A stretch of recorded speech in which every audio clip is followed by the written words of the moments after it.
Leviticus chapter 1.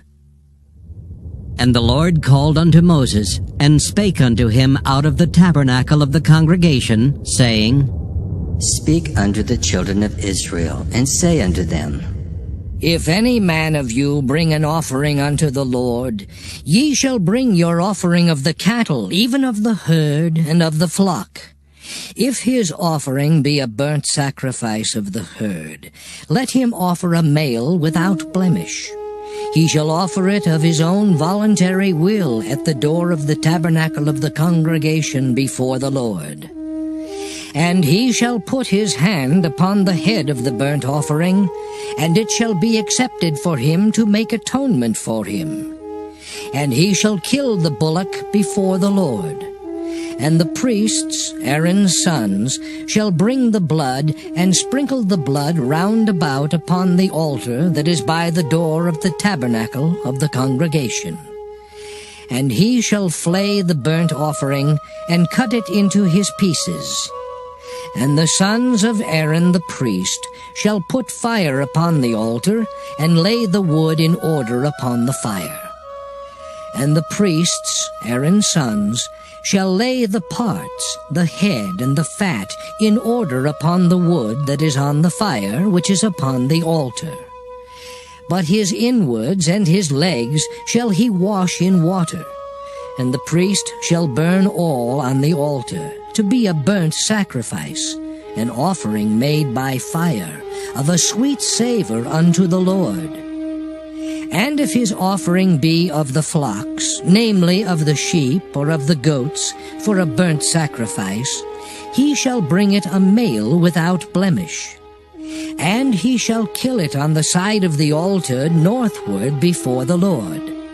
And the priests, Aaron's sons, shall sprinkle his blood round about upon the altar. And he shall cut it into his pieces, with his head and his fat, and the priest shall lay them in order on the wood that is on the fire which is upon the altar. But he shall wash the inwards and the legs with water, and the priest shall bring it all, and burn it upon the altar. It is a burnt sacrifice, an offering made by fire, of a sweet savor unto the Lord. And if the burnt sacrifice for his offering to the Lord be of fowls, then he shall bring his offering of turtle doves or of young pigeons. And the priest shall bring it unto the altar, and wring off his head, and burn it on the altar. And the blood thereof shall be wrung out at the side of the altar. And he shall pluck away his crop with his feathers, and cast it beside the altar on the east part, by the place of the ashes. And he shall cleave it with the wings thereof, but shall not divide it asunder. And the priest shall burn it upon the altar, upon the wood that is upon the fire. It is a burnt sacrifice, an offering made by fire, of a sweet savor unto the Lord. Leviticus chapter 2. And when any will offer a meat offering unto the Lord, his offering shall be of fine flour, and he shall pour oil upon it, and put frankincense thereon. And he shall bring it to Aaron's sons the priests, and he shall take thereout his handful of the flour thereof, and of the oil thereof, with all the frankincense thereof. And the priest shall burn the memorial of it upon the altar, to be an offering made by fire, of a sweet savor unto the Lord. And the remnant of the meat offering shall be Aaron's and his sons. It is a thing most holy of the offerings of the Lord made by fire. And if thou bring an oblation of a meat offering baken in the oven, it shall be unleavened cakes of fine flour mingled with oil, or unleavened wafers anointed with oil. And if thy oblation be a meat offering baken in a pan, it shall be of fine flour unleavened mingled with oil. Thou shalt part it in pieces, and pour oil thereon. It is a meat offering. And if thy oblation be a meat offering baken in the frying pan, it shall be made of fine flour with oil. And thou shalt bring the meat offering that is made of these things unto the Lord. And when it is presented unto the priest, he shall bring it unto the altar. And the priest shall take from the meat offering a memorial thereof, and shall burn it upon the altar. It is an offering made by fire, of a sweet savor unto the Lord. And that which is left of the meat offering shall be Aaron's and his sons'. It is a thing most holy of the offerings of the Lord, made by fire. No meat offering which ye shall bring unto the Lord shall be made with leaven, for ye shall burn no leaven, nor any honey, in any offering of the Lord made by fire. As for the oblation of the first fruits, ye shall offer them unto the Lord. But they shall not be burnt on the altar for a sweet savor. And every oblation of thy meat offering shalt thou season with salt. Neither shalt thou suffer the salt of the covenant of thy God to be lacking from thy meat offering. With all thine offerings thou shalt offer salt. And if thou offer a meat offering of thy first fruits unto the Lord, thou shalt offer for the meat offering of thy first fruits green ears of corn dried by the fire, even corn beaten out of full ears. And thou shalt put oil upon it, and lay frankincense thereon. It is a meat offering. And the priest shall burn the memorial of it, part of the beaten corn thereof, and part of the oil thereof, with all the frankincense thereof. It is an offering made by fire unto the Lord. Leviticus chapter 3. And if his oblation be a sacrifice of peace offering, if he offer it of the herd, whether it be a male or female, he shall offer it without blemish before the Lord. And he shall lay his hand upon the head of his offering, and kill it at the door of the tabernacle of the congregation. And Aaron's sons, the priests, shall sprinkle the blood upon the altar round about. And he shall offer of the sacrifice of the peace offering, an offering made by fire unto the Lord. The fat that covereth the inwards, and all the fat that is upon the inwards, and the 2 kidneys, and the fat that is on them, which is by the flanks, and the caul above the liver with the kidneys, it shall he take away. And Aaron's sons shall burn it on the altar upon the burnt sacrifice, which is upon the wood that is on the fire. It is an offering made by fire, of a sweet savor unto the Lord. And if his offering for a sacrifice of peace offering unto the Lord be of the flock, male or female, he shall offer it without blemish. If he offer a lamb for his offering, then shall he offer it before the Lord. And he shall lay his hand upon the head of his offering, and kill it before the tabernacle of the congregation. And Aaron's sons shall sprinkle the blood thereof round about upon the altar. And he shall offer of the sacrifice of the peace offering, an offering made by fire unto the Lord.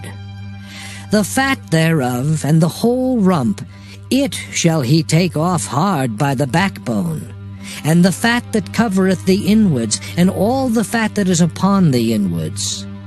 And the 2 kidneys, and the fat that is upon them, which is by the flanks, and the caul above the liver with the kidneys, it shall he take away. And the priest shall burn it upon the altar. It is the food of the offering made by fire unto the Lord.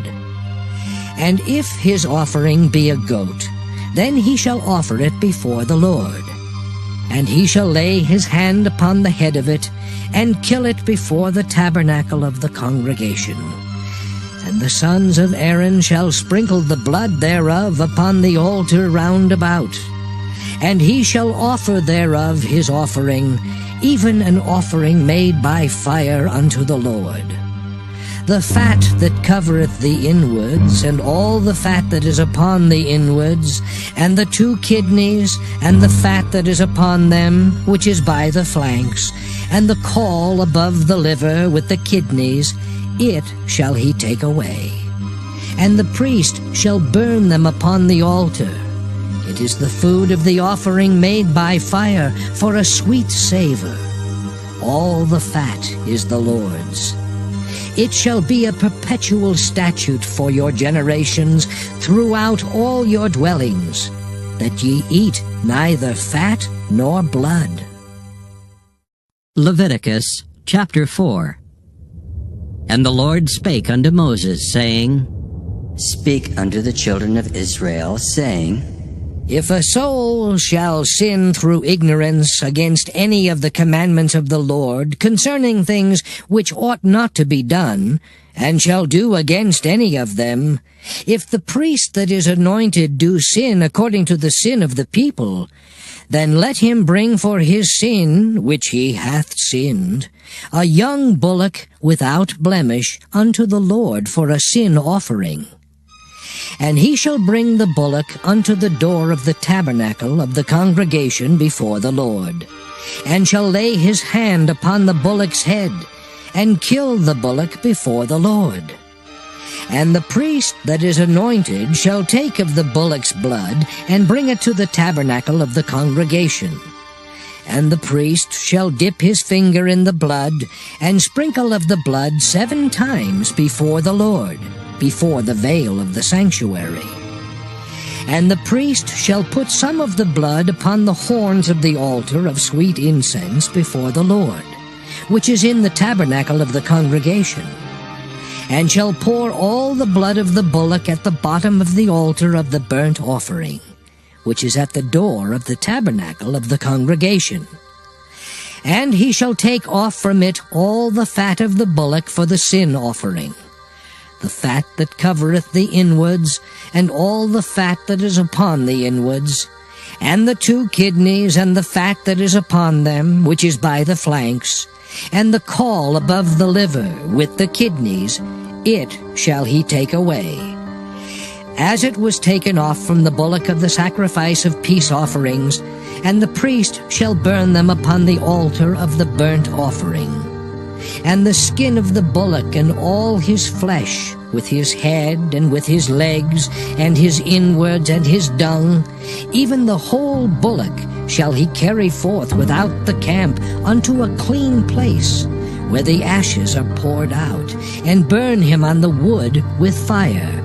Where the ashes are poured out shall he be burnt. And if the whole congregation of Israel sin through ignorance, and the thing be hid from the eyes of the assembly, and they have done somewhat against any of the commandments of the Lord concerning things which should not be done, and are guilty, when the sin which they have sinned against it is known, then the congregation shall offer a young bullock for the sin, and bring him before the tabernacle of the congregation. And the elders of the congregation shall lay their hands upon the head of the bullock before the Lord. And the bullock shall be killed before the Lord. And the priest that is anointed shall bring of the bullock's blood to the tabernacle of the congregation. And the priest shall dip his finger in some of the blood, and sprinkle it 7 times before the Lord, even before the veil.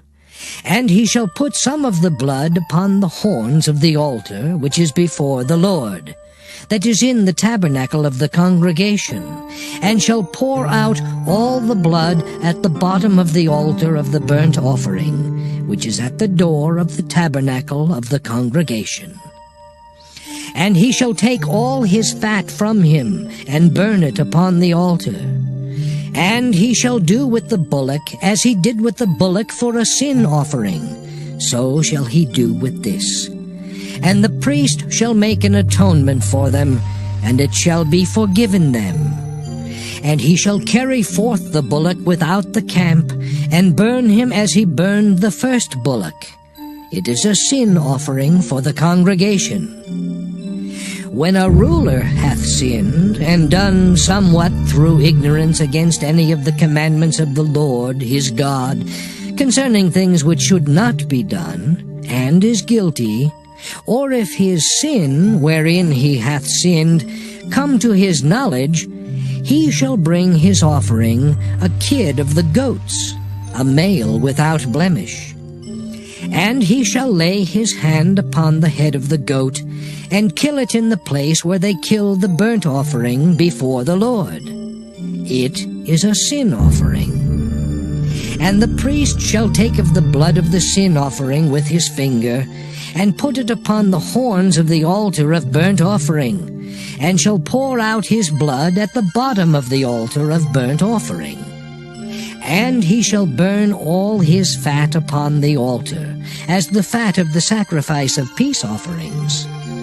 And the priest shall make an atonement for him as concerning his sin, and it shall be forgiven him. And if any one of the common people sin through ignorance, while he doeth somewhat against any of the commandments of the Lord, concerning things which ought not to be done, and be guilty, or if his sin, which he hath sinned, come to his knowledge, then he shall bring his offering, a kid of the goats, a female without blemish, for his sin which he hath sinned. And he shall lay his hand upon the head of the sin offering, and slay the sin offering in the place of the burnt offering. And the priest shall take of the blood thereof with his finger, and put it upon the horns of the altar of burnt offering, and shall pour out all the blood thereof at the bottom of the altar. And he shall take away all the fat thereof, as the fat is taken away from off the sacrifice of peace offerings. And the priest shall burn it upon the altar for a sweet savour unto the Lord. And the priest shall make an atonement for him, and it shall be forgiven him. And if he bring a lamb for a sin offering, he shall bring it a female without blemish. And he shall lay his hand upon the head of the sin offering, and slay it for a sin offering in the place where they kill the burnt offering. And the priest shall take of the blood of the sin offering with his finger, and put it upon the horns of the altar of burnt offering, and shall pour out all the blood thereof at the bottom of the altar. And he shall take away all the fat thereof, as the fat of the lamb is taken away from the sacrifice of the peace offerings. And the priest shall burn them upon the altar, according to the offerings made by fire unto the Lord. And the priest shall make an atonement for his sin that he hath committed, and it shall be forgiven him. Leviticus chapter 5. And if a soul sin, and hear the voice of swearing, and is a witness, whether he hath seen or known of it, if he do not utter it, then he shall bear his iniquity. Or if a soul touch any unclean thing, whether it be a carcass of an unclean beast, or a carcass of unclean cattle, or the carcass of unclean creeping things, and if it be hidden from him, he also shall be unclean and guilty. Or if he touch the uncleanness of man, whatsoever uncleanness it be, that a man shall be defiled withal, and it be hid from him, when he knoweth of it, then he shall be guilty. Or if a soul swear, pronouncing with his lips to do evil, or to do good, whatsoever it be that a man shall pronounce with an oath, and it be hid from him, when he knoweth of it, then he shall be guilty in one of these. And it shall be, when he shall be guilty in one of these things, that he shall confess that he hath sinned in that thing. And he shall bring his trespass offering unto the Lord for his sin which he hath sinned, a female from the flock, a lamb or a kid of the goats for a sin offering. And the priest shall make an atonement for him concerning his sin. And if he be not able to bring a lamb, then he shall bring for his trespass which he hath committed 2 turtle doves or 2 young pigeons unto the Lord, one for a sin offering, and the other for a burnt offering. And he shall bring them unto the priest, who shall offer that which is for the sin offering first, and wring off his head from his neck, but shall not divide it asunder. And he shall sprinkle of the blood of the sin offering upon the side of the altar, and the rest of the blood shall be wrung out at the bottom of the altar.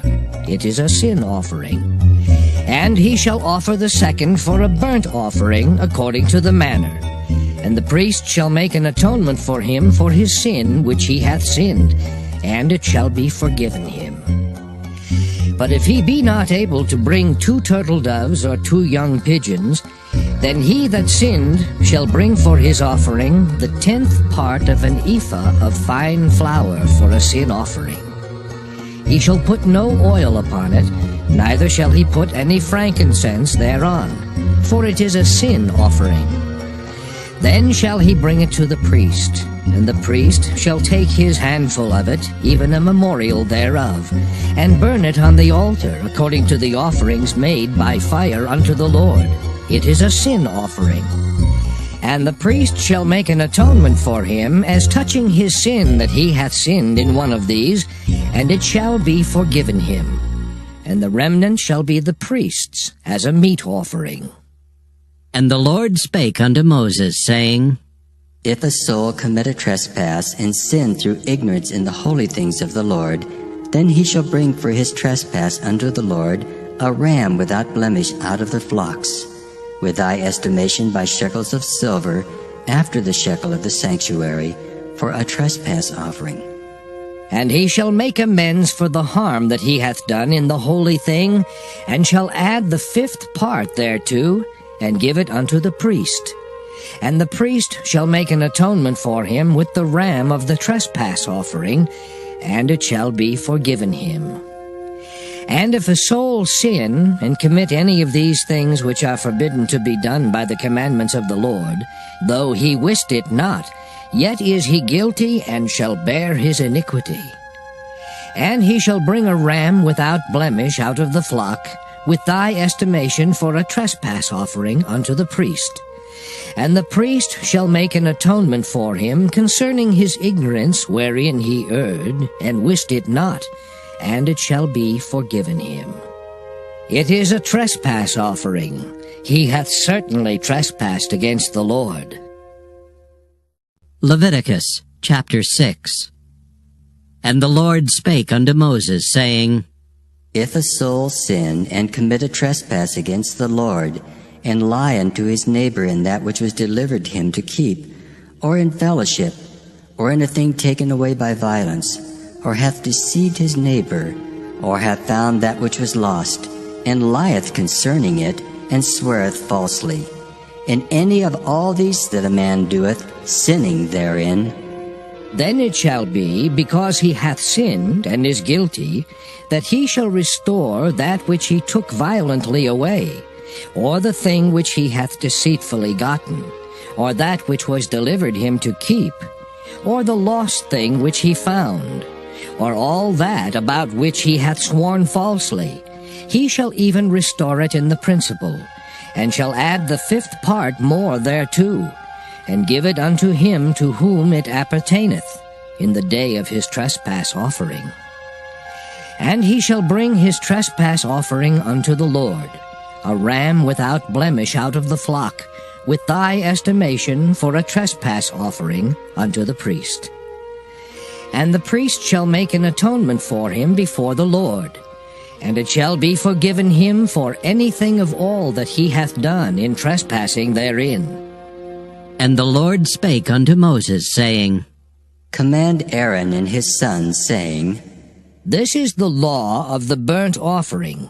It is the burnt offering because of the burning upon the altar all night unto the morning, and the fire of the altar shall be burning in it. And the priest shall put on his linen garment, and his linen breeches shall he put upon his flesh, and take up the ashes which the fire hath consumed with the burnt offering on the altar, and he shall put them beside the altar.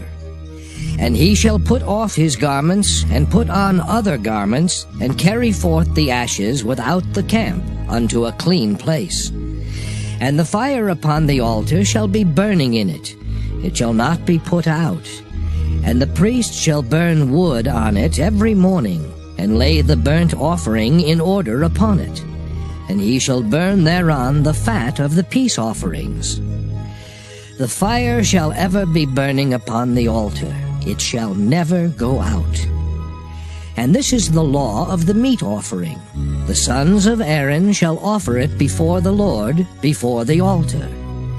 And he shall take of it his handful, of the flour of the meat offering, and of the oil thereof, and all the frankincense which is upon the meat offering, and shall burn it upon the altar for a sweet savour, even the memorial of it unto the Lord. And the remainder thereof shall Aaron and his sons eat. With unleavened bread shall it be eaten in the holy place. In the court of the tabernacle of the congregation they shall eat it. It shall not be baken with leaven. I have given it unto them for their portion of my offerings made by fire. It is most holy, as is the sin offering, and as the trespass offering. All the males among the children of Aaron shall eat of it. It shall be a statute forever in your generations concerning the offerings of the Lord made by fire. Every one that toucheth them shall be holy. And the Lord spake unto Moses, saying, This is the offering of Aaron and of his sons, which they shall offer unto the Lord in the day when he is anointed. The 10th part of an ephah of fine flour for a meat offering perpetual, half of it in the morning, and half thereof at night. In a pan it shall be made with oil, and when it is baken, thou shalt bring it in, and the baken pieces of the meat offering shalt thou offer for a sweet savour unto the Lord. And the priest of his sons that is anointed in his stead shall offer it. It is a statute forever unto the Lord. It shall be wholly burnt. For every meat offering for the priest shall be wholly burnt. It shall not be eaten. And the Lord spake unto Moses, saying, Speak unto Aaron and to his sons, saying, This is the law of the sin offering. In the place where the burnt offering is killed, shall the sin offering be killed before the Lord. It is most holy. The priest that offereth it for sin shall eat it. In the holy place shall it be eaten, in the court of the tabernacle of the congregation. Whatsoever shall touch the flesh thereof shall be holy. And when there is sprinkled of the blood thereof upon any garment, thou shalt wash that whereon it was sprinkled in the holy place. But the earthen vessel wherein it is sodden shall be broken. And if it be sodden in a brazen pot, it shall be both scoured and rinsed in water. All the males among the priests shall eat thereof. It is most holy. And no sin offering, whereof any of the blood is brought into the tabernacle of the congregation to reconcile with all in the holy place, shall be eaten. It shall be burnt in the fire. Leviticus chapter 7. Likewise, this is the law of the trespass offering. It is most holy. In the place where they kill the burnt offering shall they kill the trespass offering, and the blood thereof shall he sprinkle round about upon the altar. And he shall offer of it all the fat thereof, the rump and the fat that covereth the inwards, and the 2 kidneys and the fat that is on them, which is by the flanks, and the caul that is above the liver, with the kidneys, it shall he take away. And the priest shall burn them upon the altar for an offering made by fire unto the Lord. It is a trespass offering. Every male among the priests shall eat thereof. It shall be eaten in the holy place. It is most holy. As the sin offering is, so is the trespass offering. There is one law for them. The priest that maketh atonement therewith shall have it. And the priest that offereth any man's burnt offering, even the priest shall have to himself the skin of the burnt offering which he hath offered. And all the meat offering that is baken in the oven, and all that is dressed in the frying pan and in the pan, shall be the priest's that offereth it. And every meat offering mingled with oil and dry shall all the sons of Aaron have, one as much as another. And this is the law of the sacrifice of peace offerings, which he shall offer unto the Lord. If he offer it for a thanksgiving, then he shall offer with the sacrifice of thanksgiving unleavened cakes mingled with oil, and unleavened wafers anointed with oil, and cakes mingled with oil of fine flour, fried.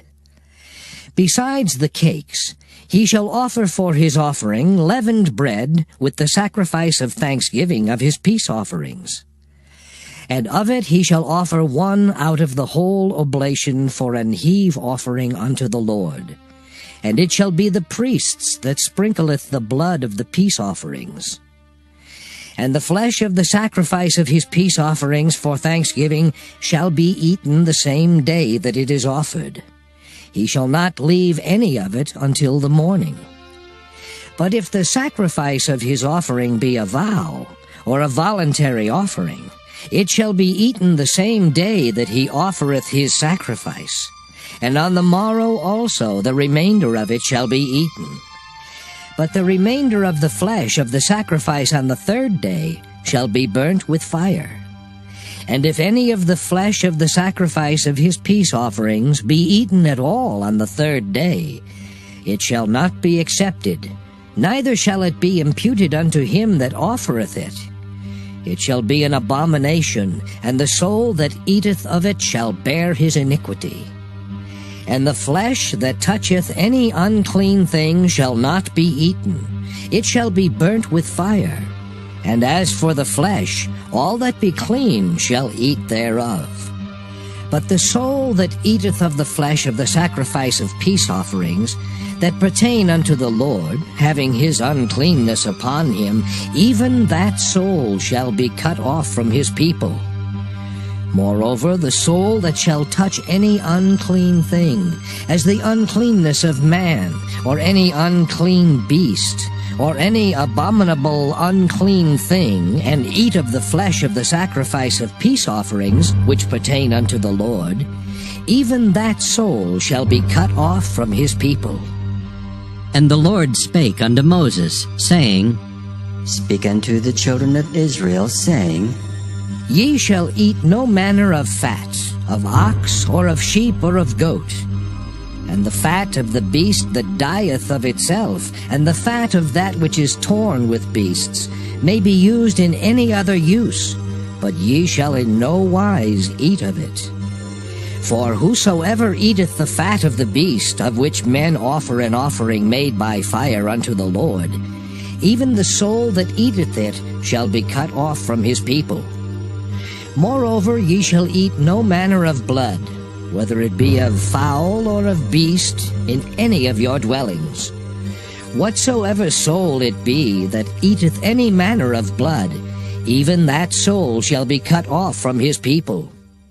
And the Lord spake unto Moses, saying, Speak unto the children of Israel, saying, He that offereth the sacrifice of his peace offerings unto the Lord shall bring his oblation unto the Lord of the sacrifice of his peace offerings.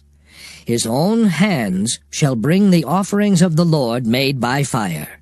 The fat with the breast, it shall he bring, that the breast may be waved for a wave offering before the Lord.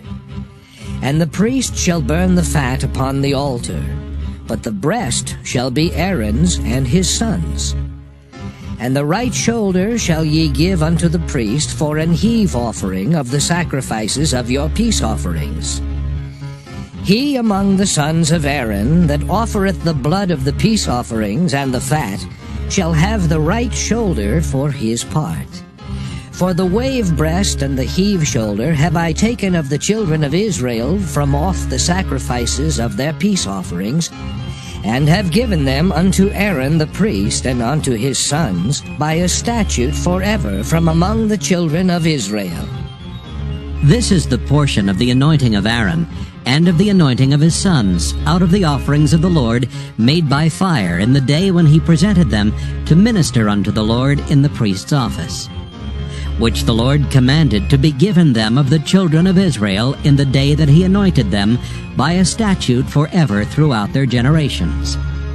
This is the law of the burnt offering, of the meat offering, and of the sin offering, and of the trespass offering, and of the consecrations, and of the sacrifice of the peace offerings, which the Lord commanded Moses in Mount Sinai, in the day that he commanded the children of Israel to offer their oblations unto the Lord in the wilderness of Sinai.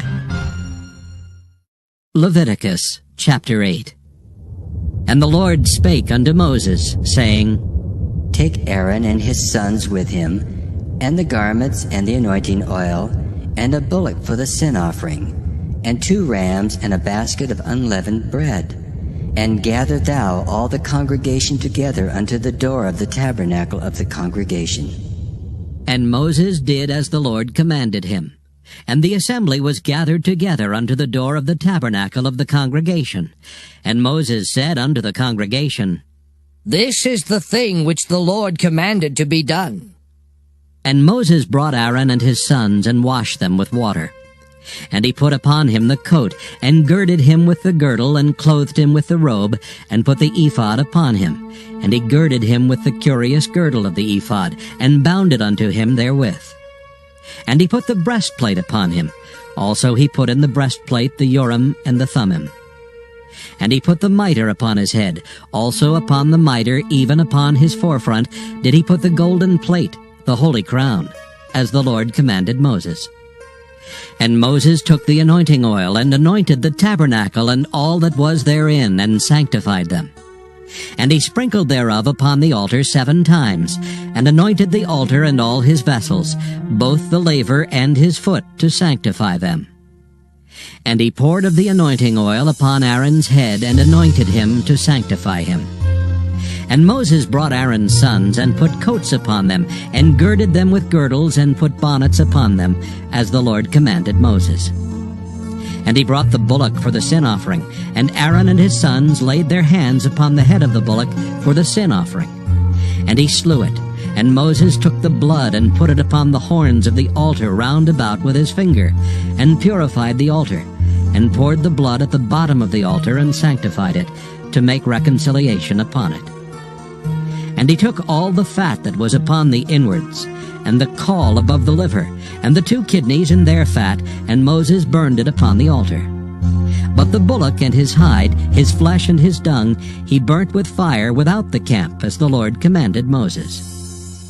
And he brought the ram for the burnt offering, and Aaron and his sons laid their hands upon the head of the ram, and he killed it, and Moses sprinkled the blood upon the altar round about. And he cut the ram into pieces, and Moses burnt the head and the pieces and the fat. And he washed the inwards and the legs in water, and Moses burnt the whole ram upon the altar. It was a burnt sacrifice for a sweet savor, and an offering made by fire unto the Lord, as the Lord commanded Moses. And he brought the other ram, the ram of consecration, and Aaron and his sons laid their hands upon the head of the ram, and he slew it. And Moses took of the blood of it, and put it upon the tip of Aaron's right ear, and upon the thumb of his right hand, and upon the great toe of his right foot. And he brought Aaron's sons, and Moses put of the blood upon the tip of their right ear, and upon the thumbs of their right hands, and upon the great toes of their right feet. And Moses sprinkled the blood upon the altar round about. And he took the fat and the rump, and all the fat that was upon the inwards, and the caul above the liver, and the 2 kidneys and their fat, and the right shoulder. And out of the basket of unleavened bread that was before the Lord, he took 1 unleavened cake, and a cake of oiled bread, and 1 wafer, and put them on the fat, and upon the right shoulder. And he put all upon Aaron's hands, and upon his sons' hands, and waved them for a wave offering before the Lord.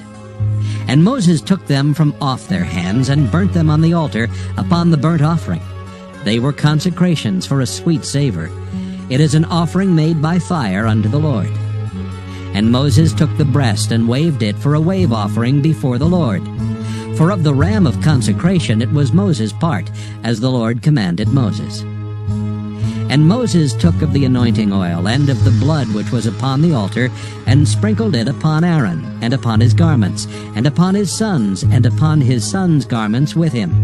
and sanctified Aaron and his garments, and his sons' garments with him. And Moses said unto Aaron and to his sons, Boil the flesh at the door of the tabernacle of the congregation, and there eat it with the bread that is in the basket of consecrations, as I commanded, saying, Aaron and his sons shall eat it. And that which remaineth of the flesh and of the bread shall ye burn with fire. And ye shall not go out of the door of the tabernacle of the congregation in 7 days, until the days of your consecration be at an end. For 7 days shall he consecrate you. As he hath done this day, so the Lord hath commanded to do, to make an atonement for you. Therefore shall ye abide at the door of the tabernacle of the congregation day and night 7 days, and keep the charge of the Lord, that ye die not, for so I am commanded. So Aaron and his sons did all things which the Lord commanded by the hand of Moses. Leviticus chapter 9. And it came to pass on the 8th day that Moses called Aaron and his sons and the elders of Israel. And he said unto Aaron, Take thee a young calf for a sin offering, and a ram for a burnt offering, without blemish, and offer them before the Lord. And unto the children of Israel thou shalt speak, saying, Take ye a kid of the goats for a sin offering, and a calf and a lamb, both of the first year, without blemish, for a burnt offering. Also a bullock and a ram for peace offerings, to sacrifice before the Lord, and a meat offering mingled with oil. For today the Lord will appear unto you. And they brought that which Moses commanded before the tabernacle of the congregation. And all the congregation drew near and stood before the Lord. And Moses said, This is the thing which the Lord commanded that ye should do, and the glory of the Lord shall appear unto you. And Moses said unto Aaron, Go unto the altar, and offer thy sin offering and thy burnt offering, and make an atonement for thyself and for the people, and offer the offering of the people, and make an atonement for them, as the Lord commanded. Aaron therefore went unto the altar, and slew the calf of the sin offering which was for himself. And the sons of Aaron brought the blood unto him, and he dipped his finger in the blood, and put it upon the horns of the altar, and poured out the blood at the bottom of the altar. But the fat and the kidneys and the caul above the liver of the sin offering he burnt upon the altar, as the Lord commanded Moses. And the flesh and the hide he burnt with fire without the camp. And he slew the burnt offering, and Aaron's sons presented unto him the blood which he sprinkled round about upon the altar. And they presented the burnt offering unto him with the pieces thereof and the head, and he burnt them upon the altar. And he did wash the inwards and the legs, and burnt them upon the burnt offering on the altar. And he brought the people's offering, and took the goat which was the sin offering for the people, and slew it, and offered it for sin as the first. And he brought the burnt offering, and offered it according to the manner. And he brought the meat offering, and took an handful thereof, and burnt it upon the altar, beside the burnt sacrifice of the morning. He slew also the bullock and the ram for a sacrifice of peace offerings, which was for the people. And Aaron's sons presented unto him the blood which he sprinkled upon the altar round about, and the fat of the bullock and of the ram, the rump, and that which covereth the inwards and the kidneys, and the caul above the liver.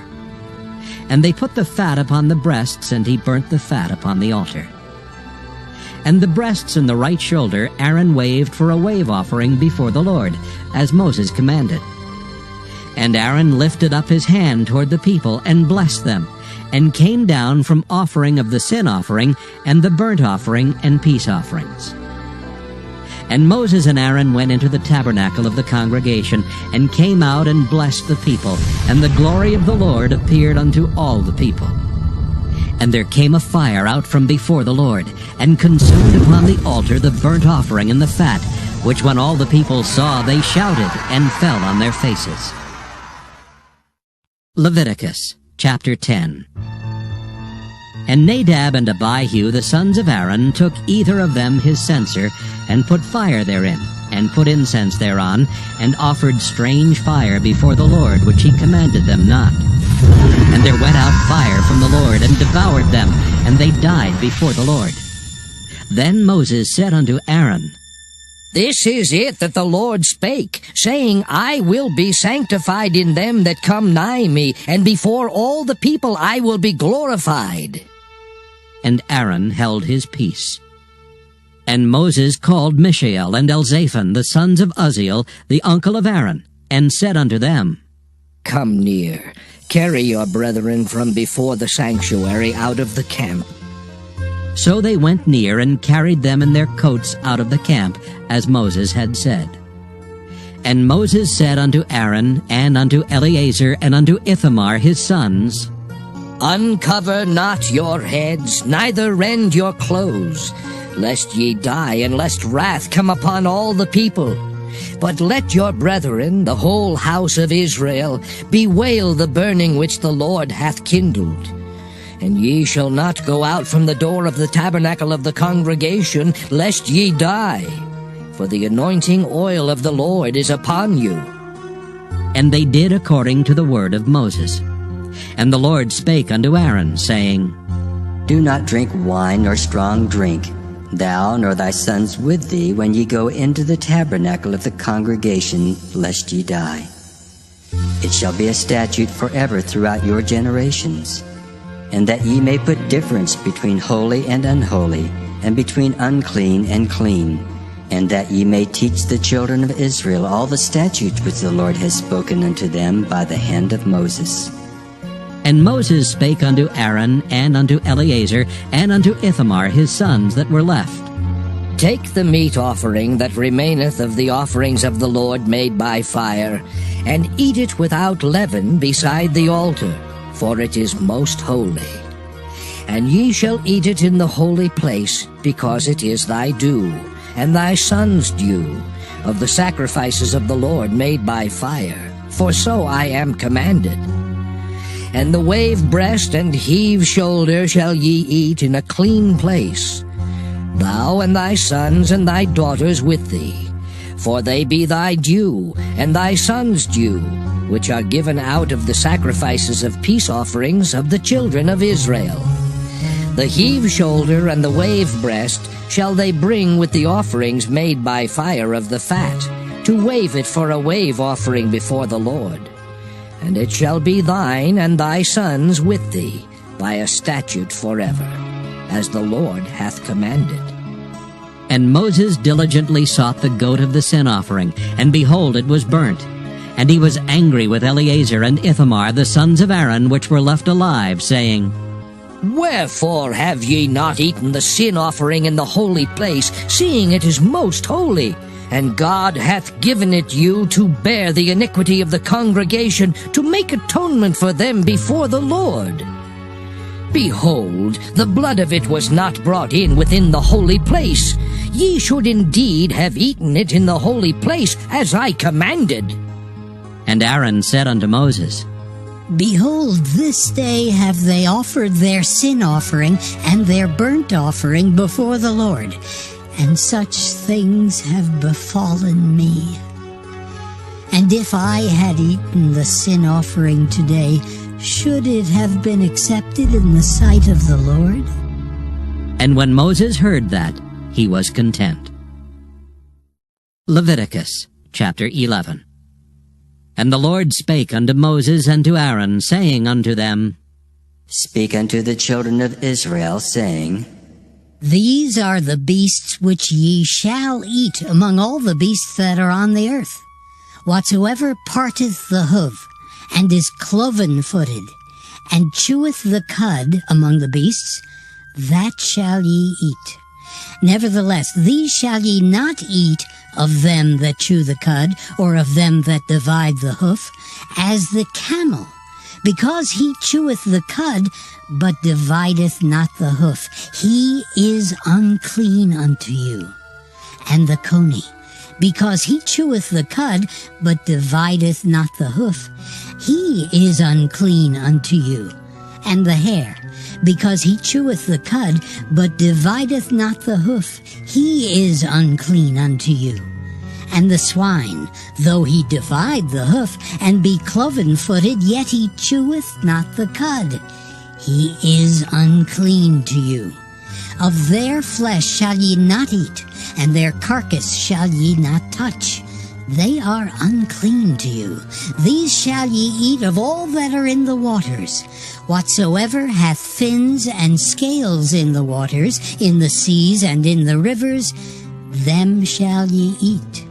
And all that have not fins and scales in the seas and in the rivers, of all that move in the waters, and of any living thing which is in the waters, they shall be an abomination unto you. They shall be even an abomination unto you. Ye shall not eat of their flesh, but ye shall have their carcasses in abomination. Whatsoever hath no fins nor scales in the waters, that shall be an abomination unto you. And these are they which ye shall have in abomination among the fowls.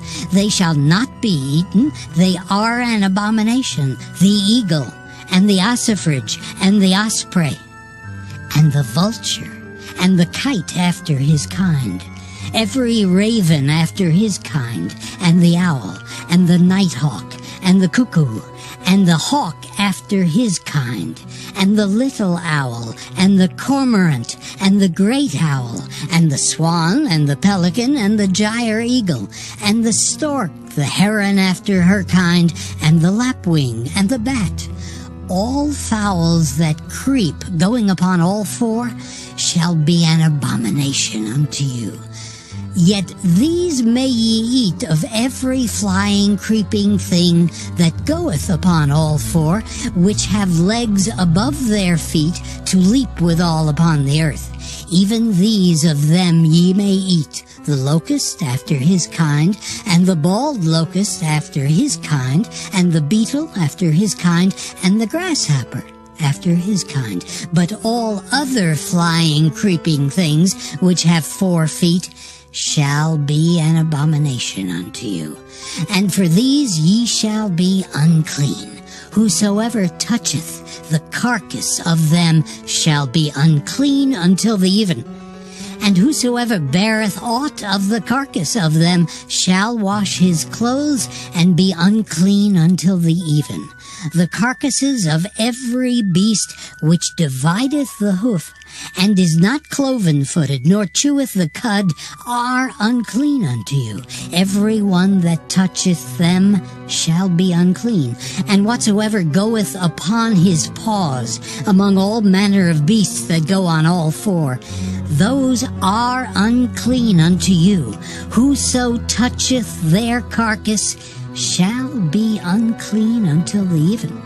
And he that beareth the carcass of them shall wash his clothes and be unclean until the even. They are unclean unto you. These also shall be unclean unto you among the creeping things that creep upon the earth, the weasel and the mouse, and the tortoise after his kind, and the ferret, and the chameleon, and the lizard, and the snail, and the mole. These are unclean to you among all that creep. Whosoever doth touch them when they be dead shall be unclean until the even. And upon whatsoever any of them when they are dead doth fall, it shall be unclean, whether it be any vessel of wood or raiment or skin or sack, whatsoever vessel it be, wherein any work is done, it must be put into water, and it shall be unclean until the even. So it shall be cleansed.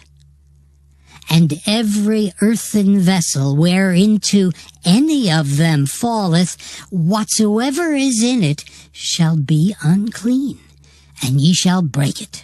Of all meat which may be eaten, that on which such water cometh shall be unclean. And all drink that may be drunk in every such vessel shall be unclean. And everything whereupon any part of their carcass falleth shall be unclean, whether it be oven or ranges for pots, they shall be broken down, for they are unclean and shall be unclean unto you. Nevertheless, a fountain or pit, wherein there is plenty of water, shall be clean, but that which toucheth their carcass shall be unclean. And if any part of their carcass fall upon any sowing seed which is to be sown, it shall be clean. But if any water be put upon the seed, and any part of their carcass fall thereon, it shall be unclean unto you.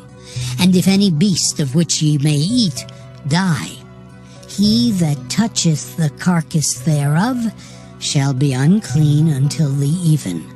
And he that eateth of the carcass of it shall wash his clothes, and be unclean until the even. He also that beareth the carcass of it shall wash his clothes, and be unclean until the even.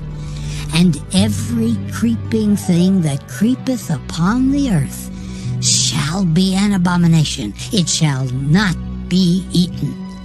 Whatsoever goeth upon the belly, and whatsoever goeth upon all four, or whatsoever hath more feet among all creeping things that creep upon the earth, them ye shall not eat, for they are an abomination.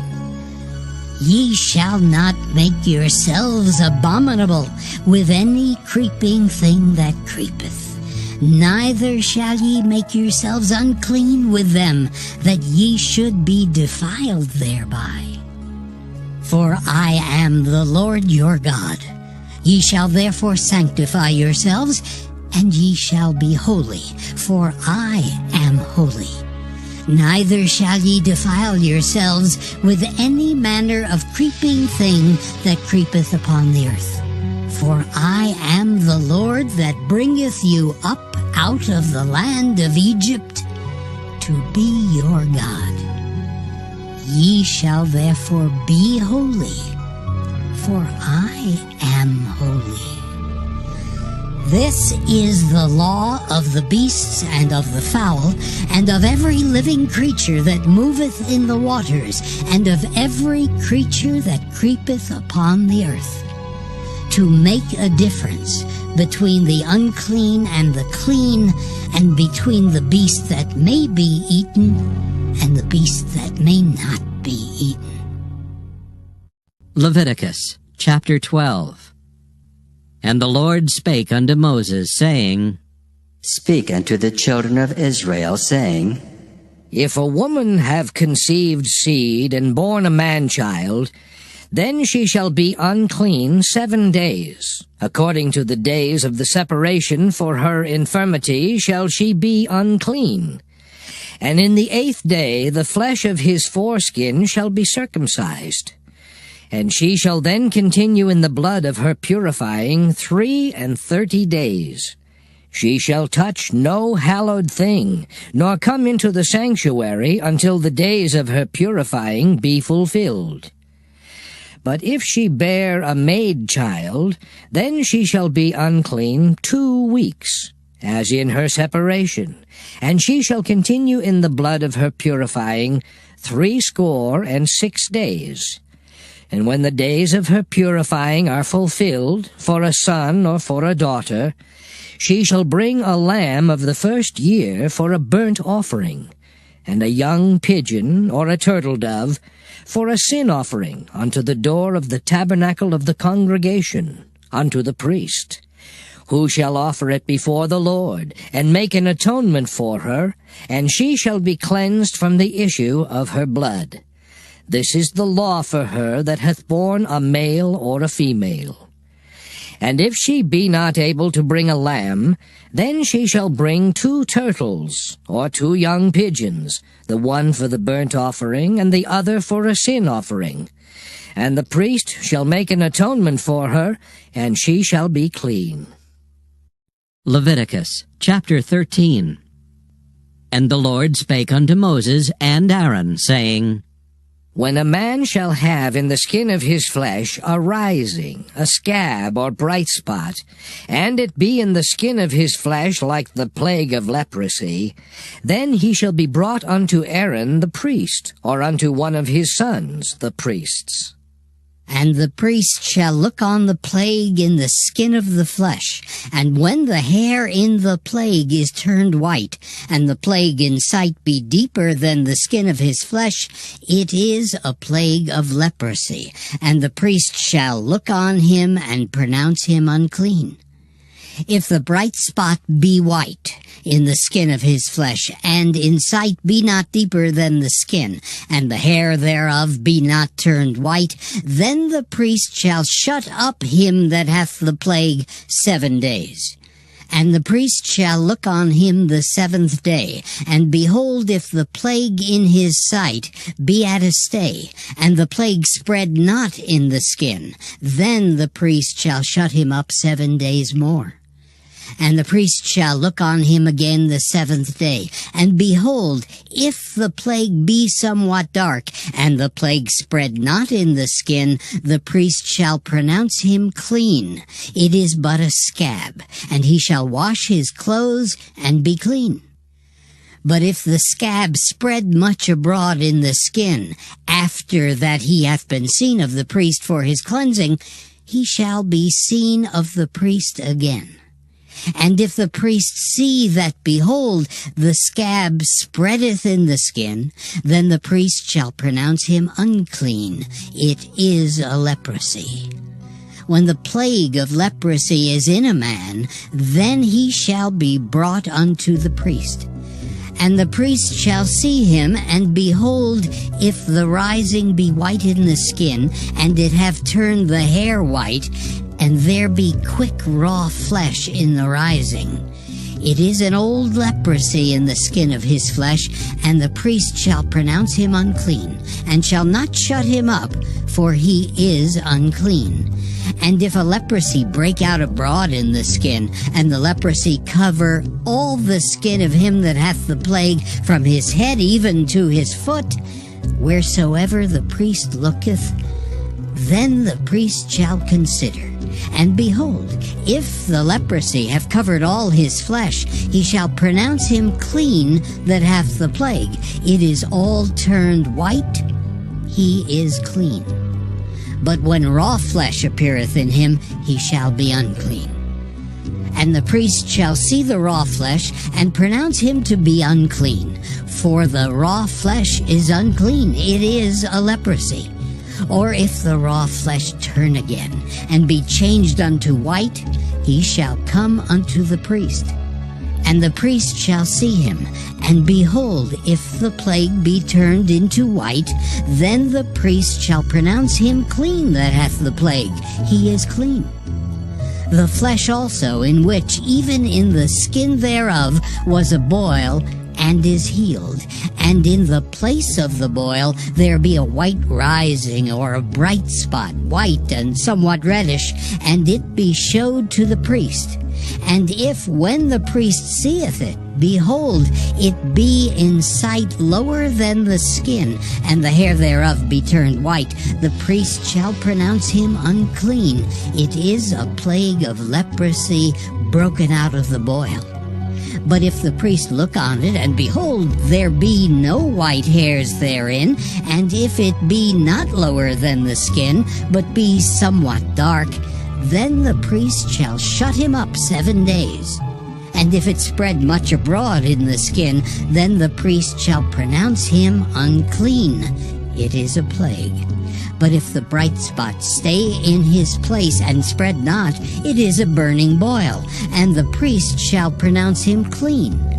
Or if there be any flesh in the skin whereof there is a hot burning, and the quick flesh that burneth have a white bright spot, somewhat reddish or white, then the priest shall look upon it, and behold, if the hair in the bright spot be turned white, and it be in sight deeper than the skin, it is a leprosy broken out of the burning, wherefore the priest shall pronounce him unclean.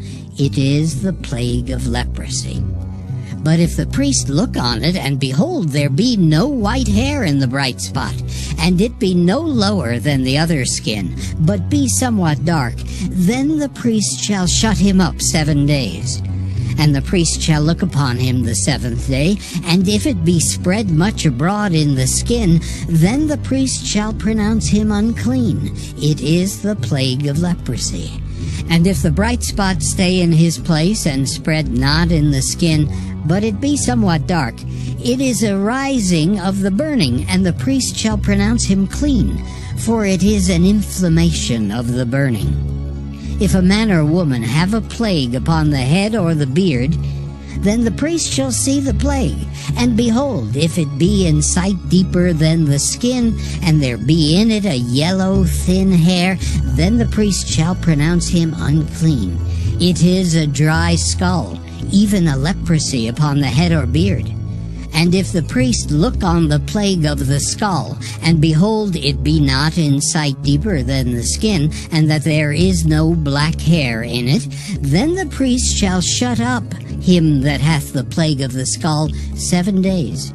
And in the 7th day the priest shall look on the plague, and behold, if the skull spread not, and there be in it no yellow hair, and the skull be not in sight deeper than the skin, he shall be shaven, but the skull shall he not shave, and the priest shall shut up him that hath the skull 7 days more. And in the 7th day the priest shall look on the skull, and behold, if the skull be not spread in the skin, nor be in sight deeper than the skin, then the priest shall pronounce him clean, and he shall wash his clothes and be clean. But if the skull spread much in the skin after his cleansing, then the priest shall look on him, and behold, if the skull be spread in the skin, the priest shall not seek for yellow hair. He is unclean. But if the skull be in his sight at a stay, and that there is black hair grown up therein, the skull is healed, he is clean, and the priest shall pronounce him clean. If a man also or a woman have in the skin of their flesh bright spots, even white bright spots, then the priest shall look, and behold, if the bright spots in the skin of their flesh be darkish white, it is a freckled spot that groweth in the skin, he is clean. And the man whose hair is fallen off his head, he is bald, yet is he clean. And he that hath his hair fallen off from the part of his head toward his face, he is forehead bald, yet is he clean. And if there be in the bald head or bald forehead a white reddish sore, it is a leprosy sprung up in his bald head or his bald forehead. Then the priest shall look upon it, and behold, if the rising of the sore be white reddish in his bald head or in his bald forehead, as the leprosy appeareth in the skin of the flesh, he is a leprous man, he is unclean. The priest shall pronounce him utterly unclean. His plague is in his head. And the leper in whom the plague is, his clothes shall be rent, and his head bare, and he shall put a covering upon his upper lip, and shall cry, Unclean, unclean. All the days wherein the plague shall be in him, he shall be defiled. He is unclean. He shall dwell alone. Without the camp shall his habitation be. The garment also that the plague of leprosy is in, whether it be a woolen garment or a linen garment, whether it be in the warp or woof of linen or of woolen, whether in a skin or in anything made of skin. And if the plague be greenish or reddish in the garment, or in the skin, either in the warp or in the woof, or in anything of skin, it is a plague of leprosy, and shall be showed unto the priest. And the priest shall look upon the plague, and shut up it that hath the plague 7 days. And he shall look on the plague on the 7th day. If the plague be spread in the garment, either in the warp or in the woof, or in a skin, or in any work that is made of skin, the plague is a fretting leprosy. It is unclean. He shall therefore burn that garment, whether warp or woof, in woolen or in linen, or anything of skin, wherein the plague is, for it is a fretting leprosy. It shall be burnt in the fire. And if the priest shall look, and behold, the plague be not spread in the garment, either in the warp or in the woof, or in anything of skin, then the priest shall command that they wash the thing wherein the plague is, and he shall shut it up 7 days more. And the priest shall look on the plague, after that it is washed, and behold, if the plague have not changed his color, and the plague be not spread, it is unclean.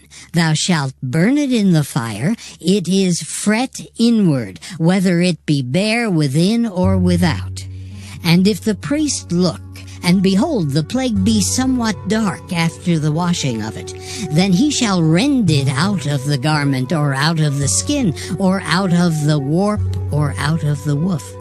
And if it appear still in the garment, either in the warp, or in the woof, or in anything of skin, it is a spreading plague. Thou shalt burn that wherein the plague is with fire. And the garment, either warp or woof, or whatsoever thing of skin it be, which thou shalt wash, if the plague be departed from them, then it shall be washed the second time, and shall be clean. This is the law of the plague of leprosy in a garment of woolen or linen, either in the warp or woof, or anything of skins, to pronounce it clean or to pronounce it unclean. Leviticus chapter 14. And the Lord spake unto Moses, saying, This shall be the law of the leper in the day of his cleansing. He shall be brought unto the priest, and the priest shall go forth out of the camp, and the priest shall look, and behold, if the plague of leprosy be healed in the leper, then shall the priest command to take for him that is to be cleansed 2 birds alive and clean, and cedar wood, and scarlet and hyssop. And the priest shall command that one of the birds be killed in an earthen vessel over running water. As for the living bird, he shall take it, and the cedar wood, and the scarlet, and the hyssop, and shall dip them and the living bird in the blood of the bird that was killed over the running water. And he shall sprinkle upon him that is to be cleansed from the leprosy 7 times, and shall pronounce him clean, and shall let the living bird loose into the open field. And he that is to be cleansed shall wash his clothes, and shave off all his hair, and wash himself in water, that he may be clean. And after that he shall come into the camp, and shall tarry abroad out of his tent 7 days. But it shall be on the 7th day that he shall shave all his hair off his head, and his beard, and his eyebrows, even all his hair he shall shave off. And he shall wash his clothes. Also he shall wash his flesh in water, and he shall be clean. And on the 8th day he shall take 2 he-lambs without blemish, and 1 ewe-lamb of the first year without blemish, and 3/10 deals of fine flour for a meat offering, mingled with oil, and 1 log of oil. And the priest that maketh him clean shall present the man that is to be made clean, and those things before the Lord, at the door of the tabernacle of the congregation. And the priest shall take 1 he-lamb, and offer him for a trespass offering, and the log of oil, and wave them for a wave offering before the Lord. And he shall slay the lamb in the place where he shall kill the sin offering and the burnt offering, in the holy place. For as the sin offering is the priest's, so is the trespass offering. It is most holy. And the priest shall take some of the blood of the trespass offering, and the priest shall put it upon the tip of the right ear of him that is to be cleansed, and upon the thumb of his right hand, and upon the great toe of his right foot. And the priest shall take some of the log of oil, and pour it into the palm of his own left hand. And the priest shall dip his right finger in the oil that is in his left hand, and shall sprinkle of the oil with his finger 7 times before the Lord. And of the rest of the oil that is in his hand shall the priest put upon the tip of the right ear of him that is to be cleansed, and upon the thumb of his right hand, and upon the great toe of his right foot, upon the blood of the trespass offering. And the remnant of the oil that is in the priest's hand he shall pour upon the head of him that is to be cleansed. And the priest shall make an atonement for him before the Lord. And the priest shall offer the sin offering, and make an atonement for him that is to be cleansed from his uncleanness, and afterward he shall kill the burnt offering. And the priest shall offer the burnt offering and the meat offering upon the altar. And the priest shall make an atonement for him, and he shall be clean. And if he be poor and cannot get so much, then he shall take 1 lamb for a trespass offering to be waved, to make an atonement for him, and 1/10 deal of fine flour mingled with oil for a meat offering, and a log of oil.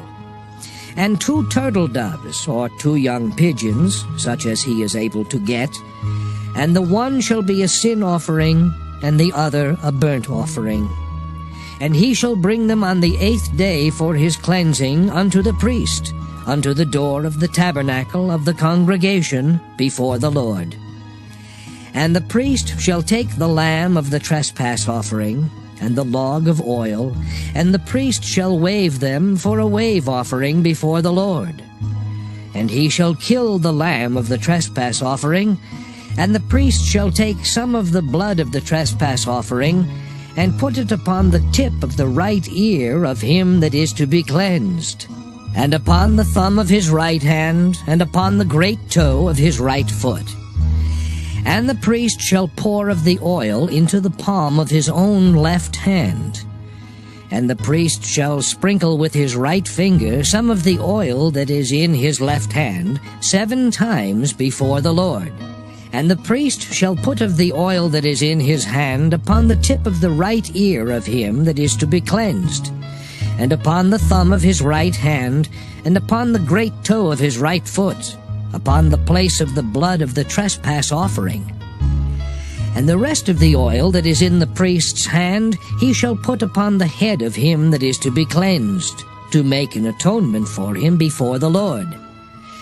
And he shall offer the one of the turtle doves, or of the young pigeons, such as he can get, even such as he is able to get, the one for a sin offering, and the other for a burnt offering with the meat offering. And the priest shall make an atonement for him that is to be cleansed before the Lord. This is the law of him in whom is the plague of leprosy, whose hand is not able to get that which pertaineth to his cleansing. And the Lord spake unto Moses and unto Aaron, saying, When ye be come into the land of Canaan, which I give to you for a possession, and I put the plague of leprosy in a house of the land of your possession, and he that owneth the house shall come and tell the priest, saying, It seemeth to me there is, as it were, a plague in the house. Then the priest shall command that they empty the house before the priest go into it to see the plague, that all that is in the house be not made unclean, and afterward the priest shall go in to see the house. And he shall look on the plague, and behold, if the plague be in the walls of the house, with hollow strakes, greenish or reddish, which in sight are lower than the wall, then the priest shall go out of the house to the door of the house, and shut up the house 7 days. And the priest shall come again the 7th day, and shall look. And behold, if the plague be spread in the walls of the house, then the priest shall command that they take away the stones in which the plague is, and they shall cast them into an unclean place without the city. And he shall cause the house to be scraped within round about, and they shall pour out the dust that they scrape off without the city into an unclean place. And they shall take other stones, and put them in the place of those stones. And he shall take other mortar, and shall plaster the house. And if the plague come again, and break out in the house, after that he hath taken away the stones, and after he hath scraped the house, and after it is plastered, then the priest shall come and look, and behold, if the plague be spread in the house, it is a fretting leprosy in the house, it is unclean. And he shall break down the house, the stones of it, and the timber thereof, and all the mortar of the house, and he shall carry them forth out of the city into an unclean place. Moreover, he that goeth into the house all the while that it is shut up shall be unclean until the even. And he that lieth in the house shall wash his clothes, and he that eateth in the house shall wash his clothes. And if the priest shall come in and look upon it, and behold, the plague hath not spread in the house after the house was plastered, then the priest shall pronounce the house clean, because the plague is healed. And he shall take to cleanse the house 2 birds, and cedar wood, and scarlet, and hyssop. And he shall kill the one of the birds in an earthen vessel over running water. And he shall take the cedar wood, and the hyssop, and the scarlet, and the living bird, and dip them in the blood of the slain bird, and in the running water, and sprinkle the house 7 times. And he shall cleanse the house with the blood of the bird, and with the running water, and with the living bird, and with the cedar wood, and with the hyssop, and with the scarlet. But he shall let go the living bird out of the city into the open fields, and make an atonement for the house, and it shall be clean. This is the law for all manner of plague of leprosy and skull, and for the leprosy of a garment and of a house, and for a rising, and for a scab, and for a bright spot, to teach when it is unclean and when it is clean. This is the law of leprosy. Leviticus chapter 15. And the Lord spake unto Moses and to Aaron, saying, Speak unto the children of Israel, and say unto them, When any man hath a running issue out of his flesh, because of his issue he is unclean. And this shall be his uncleanness in his issue, whether his flesh run with his issue, or his flesh be stopped from his issue, it is his uncleanness. Every bed whereon he lieth that hath the issue is unclean, and everything whereon he sitteth shall be unclean. And whosoever toucheth his bed shall wash his clothes, and bathe himself in water, and be unclean until the even. And he that sitteth on anything whereon he sat that hath the issue shall wash his clothes, and bathe himself in water, and be unclean until the even. And he that toucheth the flesh of him that hath the issue shall wash his clothes, and bathe himself in water, and be unclean until the even. And if he that hath the issue spit upon him that is clean, then he shall wash his clothes, and bathe himself in water, and be unclean until the even. And what saddle soever he rideth upon that hath the issue shall be unclean. And whosoever toucheth anything that was under him shall be unclean until the even. And he that beareth any of those things shall wash his clothes, and bathe himself in water, and be unclean until the even. And whomsoever he toucheth that hath the issue, and hath not rinsed his hands in water, he shall wash his clothes, and bathe himself in water, and be unclean until the even. And the vessel of earth that he toucheth, which hath the issue, shall be broken, and every vessel of wood shall be rinsed in water. And when he that hath an issue is cleansed of his issue, then he shall number to himself 7 days for his cleansing, and wash his clothes, and bathe his flesh in running water, and shall be clean. And on the 8th day he shall take to him 2 turtle doves, or 2 young pigeons, and come before the Lord unto the door of the tabernacle of the congregation, and give them unto the priest. And the priest shall offer them, the one for a sin offering, and the other for a burnt offering. And the priest shall make an atonement for him before the Lord for his issue. And if any man's seed of copulation go out from him, then he shall wash all his flesh in water, and be unclean until the even.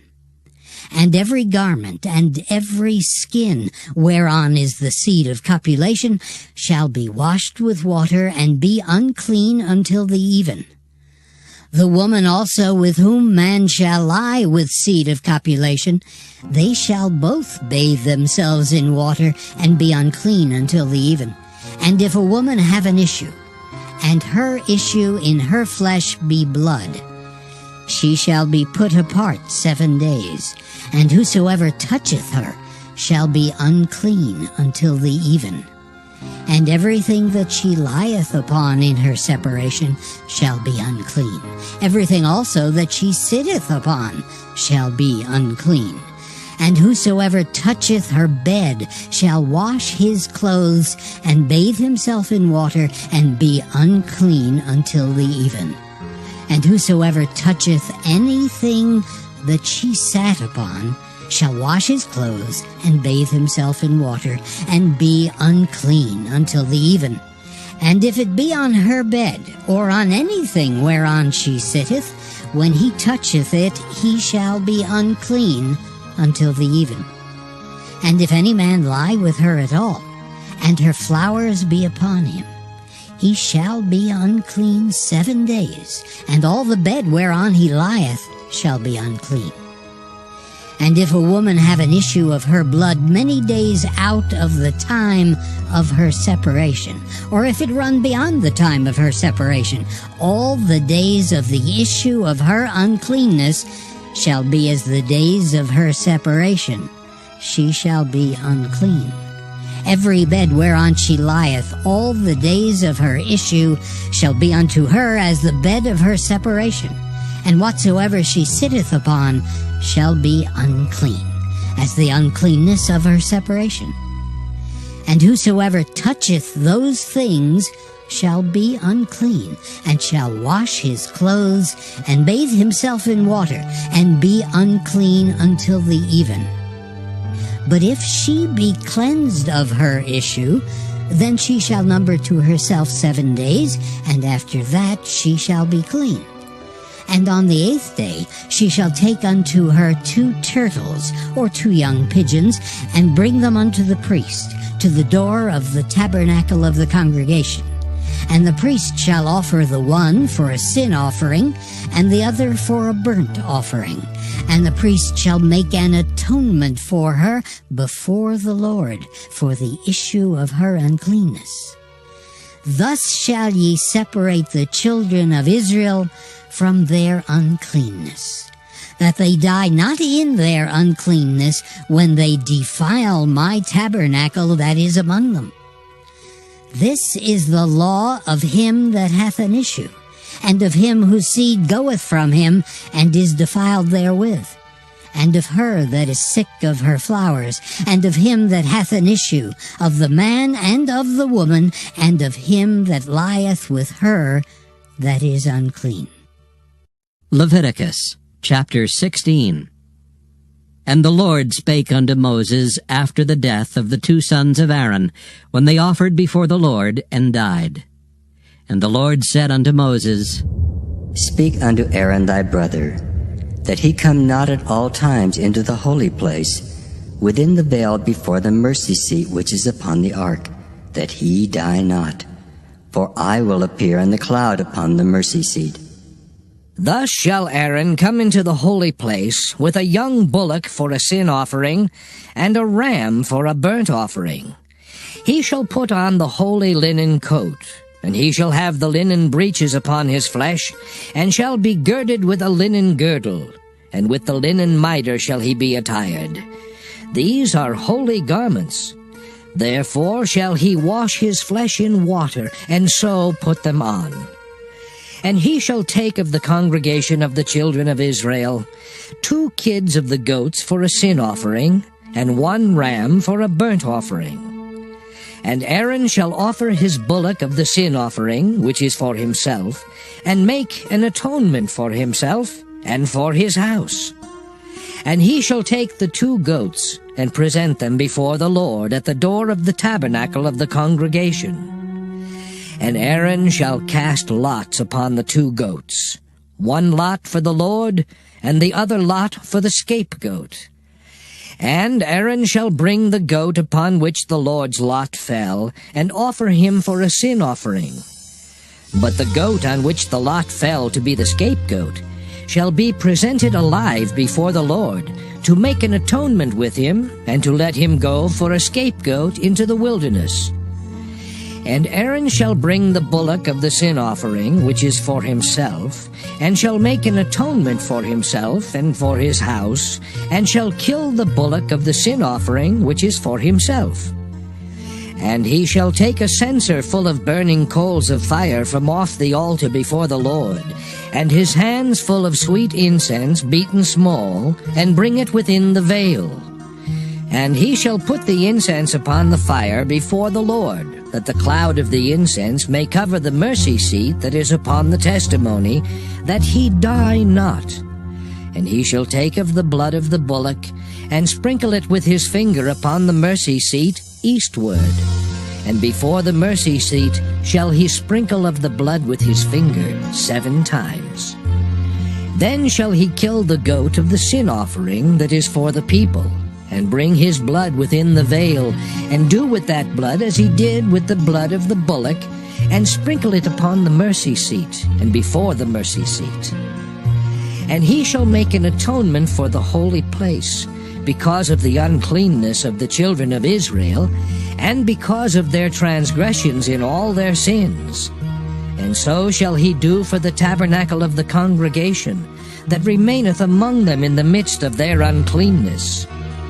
And there shall be no man in the tabernacle of the congregation when he goeth in to make an atonement in the holy place, until he come out, and have made an atonement for himself, and for his household, and for all the congregation of Israel. And he shall go out unto the altar that is before the Lord, and make an atonement for it, and shall take of the blood of the bullock and of the blood of the goat, and put it upon the horns of the altar round about. And he shall sprinkle of the blood upon it with his finger 7 times, and cleanse it, and hallow it from the uncleanness of the children of Israel. And when he hath made an end of reconciling the holy place, and the tabernacle of the congregation, and the altar, he shall bring the live goat. And Aaron shall lay both his hands upon the head of the live goat, and confess over him all the iniquities of the children of Israel, and all their transgressions in all their sins, putting them upon the head of the goat, and shall send him away by the hand of a fit man into the wilderness. And the goat shall bear upon him all their iniquities unto a land not inhabited, and he shall let go the goat in the wilderness. And Aaron shall come into the tabernacle of the congregation, and shall put off the linen garments which he put on when he went into the holy place, and shall leave them there. And he shall wash his flesh with water in the holy place, and put on his garments, and come forth, and offer his burnt offering, and the burnt offering of the people, and make an atonement for himself and for the people. And the fat of the sin offering shall he burn upon the altar. And he that let go the goat for the scapegoat shall wash his clothes, and bathe his flesh in water, and afterward come into the camp. And the bullock for the sin offering, and the goat for the sin offering, whose blood was brought in to make atonement in the holy place, shall one carry forth without the camp, and they shall burn in the fire their skins, and their flesh, and their dung. And he that burneth them shall wash his clothes, and bathe his flesh in water, and afterward he shall come into the camp. And this shall be a statute forever unto you, that in the 7th month, on the 10th day of the month, ye shall afflict your souls, and do no work at all, whether it be one of your own country, or a stranger that sojourneth among you. For on that day shall the priest make an atonement for you, to cleanse you, that ye may be clean from all your sins before the Lord. It shall be a Sabbath of rest unto you, and ye shall afflict your souls by a statute forever. And the priest whom he shall anoint, and whom he shall consecrate to minister in the priest's office in his father's stead, shall make the atonement, and shall put on the linen clothes, even the holy garments. And he shall make an atonement for the holy sanctuary, and he shall make an atonement for the tabernacle of the congregation, and for the altar, and he shall make an atonement for the priests, and for all the people of the congregation. And this shall be an everlasting statute unto you, to make an atonement for the children of Israel for all their sins once a year. And he did as the Lord commanded Moses. Leviticus chapter 17. And the Lord spake unto Moses, saying, Speak unto Aaron, and unto his sons, and unto all the children of Israel, and say unto them, This is the thing which the Lord hath commanded, saying, What man soever there be of the house of Israel that killeth an ox, or lamb, or goat in the camp, or that killeth it out of the camp, and bringeth it not unto the door of the tabernacle of the congregation, to offer an offering unto the Lord before the tabernacle of the Lord, blood shall be imputed unto that man. He hath shed blood, and that man shall be cut off from among his people. To the end that the children of Israel may bring their sacrifices, which they offer in the open field, even that they may bring them unto the Lord, unto the door of the tabernacle of the congregation, unto the priest, and offer them for peace offerings unto the Lord. And the priest shall sprinkle the blood upon the altar of the Lord at the door of the tabernacle of the congregation, and burn the fat for a sweet savor unto the Lord. And they shall no more offer their sacrifices unto devils, after whom they have gone a-whoring. This shall be a statute forever unto them throughout their generations. And thou shalt say unto them, Whatsoever man there be of the house of Israel, or of the strangers which sojourn among you, that offereth a burnt offering or sacrifice, and bringeth it not unto the door of the tabernacle of the congregation, to offer it unto the Lord, even that man shall be cut off from among his people. And whatsoever man there be of the house of Israel, or of the strangers that sojourn among you, that eateth any manner of blood, I will even set my face against that soul that eateth blood, and will cut him off from among his people. For the life of the flesh is in the blood, and I have given it to you upon the altar to make an atonement for your souls, for it is the blood that maketh an atonement for the soul. Therefore I said unto the children of Israel, No soul of you shall eat blood, neither shall any stranger that sojourneth among you eat blood. And whatsoever man there be of the children of Israel, or of the strangers that sojourn among you, which hunteth and catcheth any beast or fowl that may be eaten, he shall even pour out the blood thereof, and cover it with dust. For it is the life of all flesh. The blood of it is for the life thereof. Therefore I said unto the children of Israel, Ye shall eat the blood of no manner of flesh, for the life of all flesh is the blood thereof. Whosoever eateth it shall be cut off. And every soul that eateth that which died of itself, or that which was torn with beasts, whether it be one of your own country or a stranger, he shall both wash his clothes and bathe himself in water, and be unclean until the even. Then shall he be clean.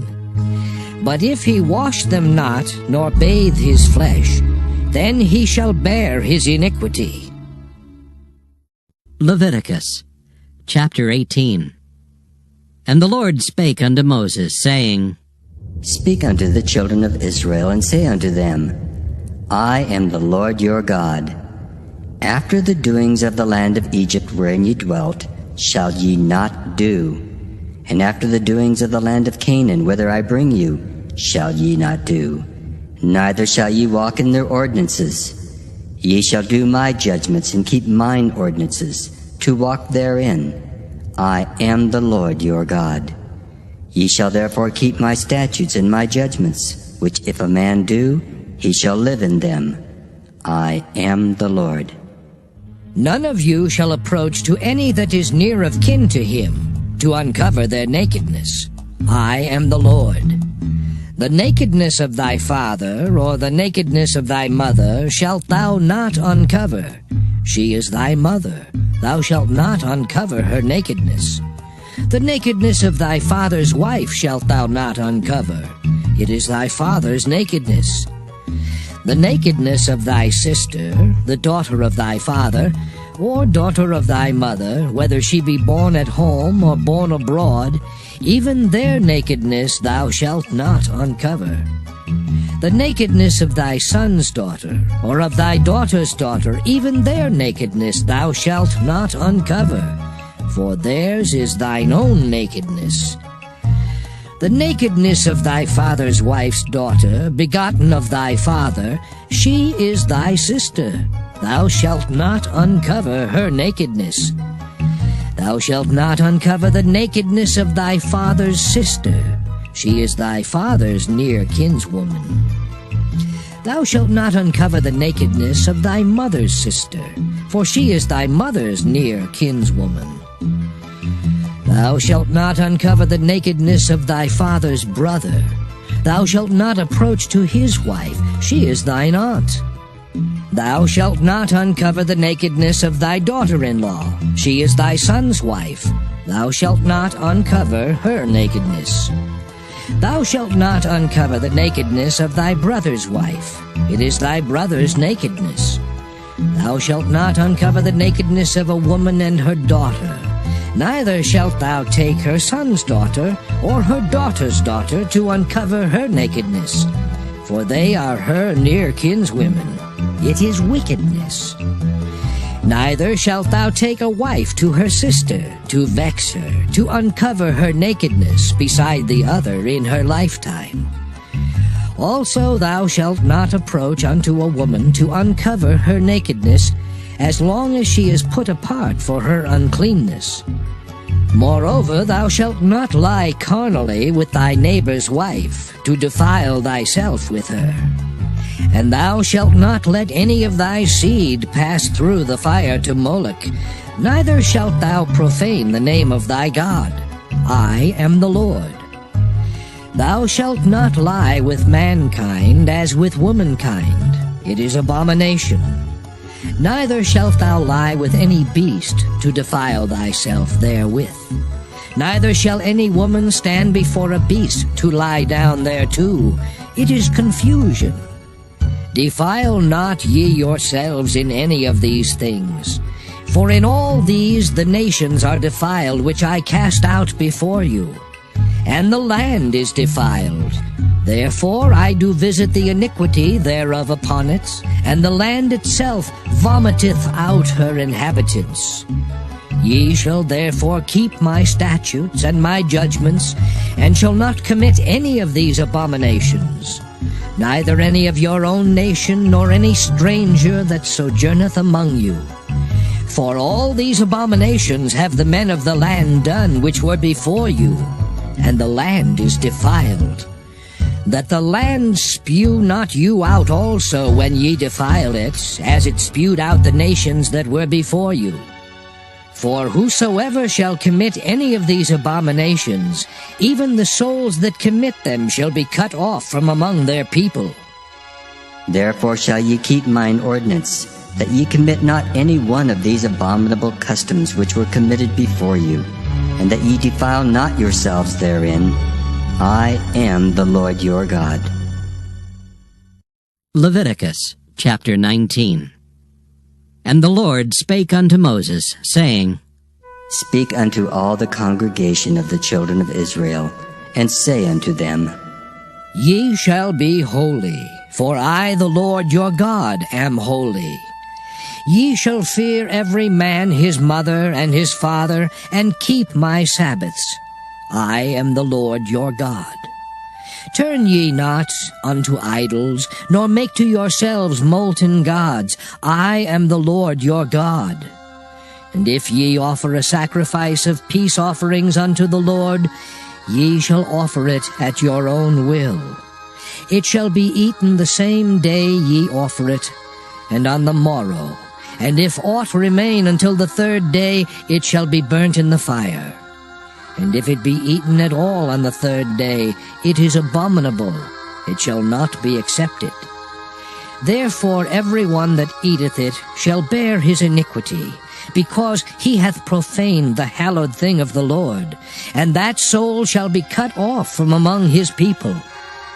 And when ye reap the harvest of your land, thou shalt not wholly reap the corners of thy field, neither shalt thou gather the gleanings of thy harvest. And thou shalt not glean thy vineyard, neither shalt thou gather every grape of thy vineyard.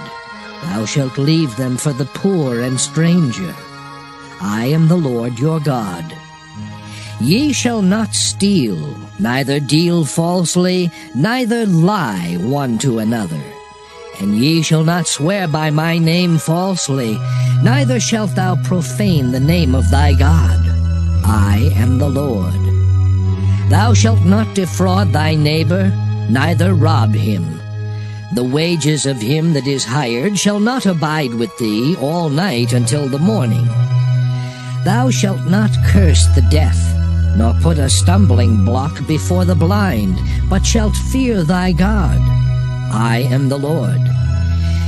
Ye shall do no unrighteousness in judgment.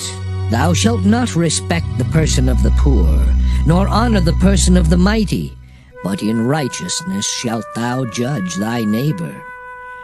Thou shalt not go up and down as a talebearer among thy people, neither shalt thou stand against the blood of thy neighbor. I am the Lord. Thou shalt not hate thy brother in thine heart. Thou shalt in any wise rebuke thy neighbor, and not suffer sin upon him.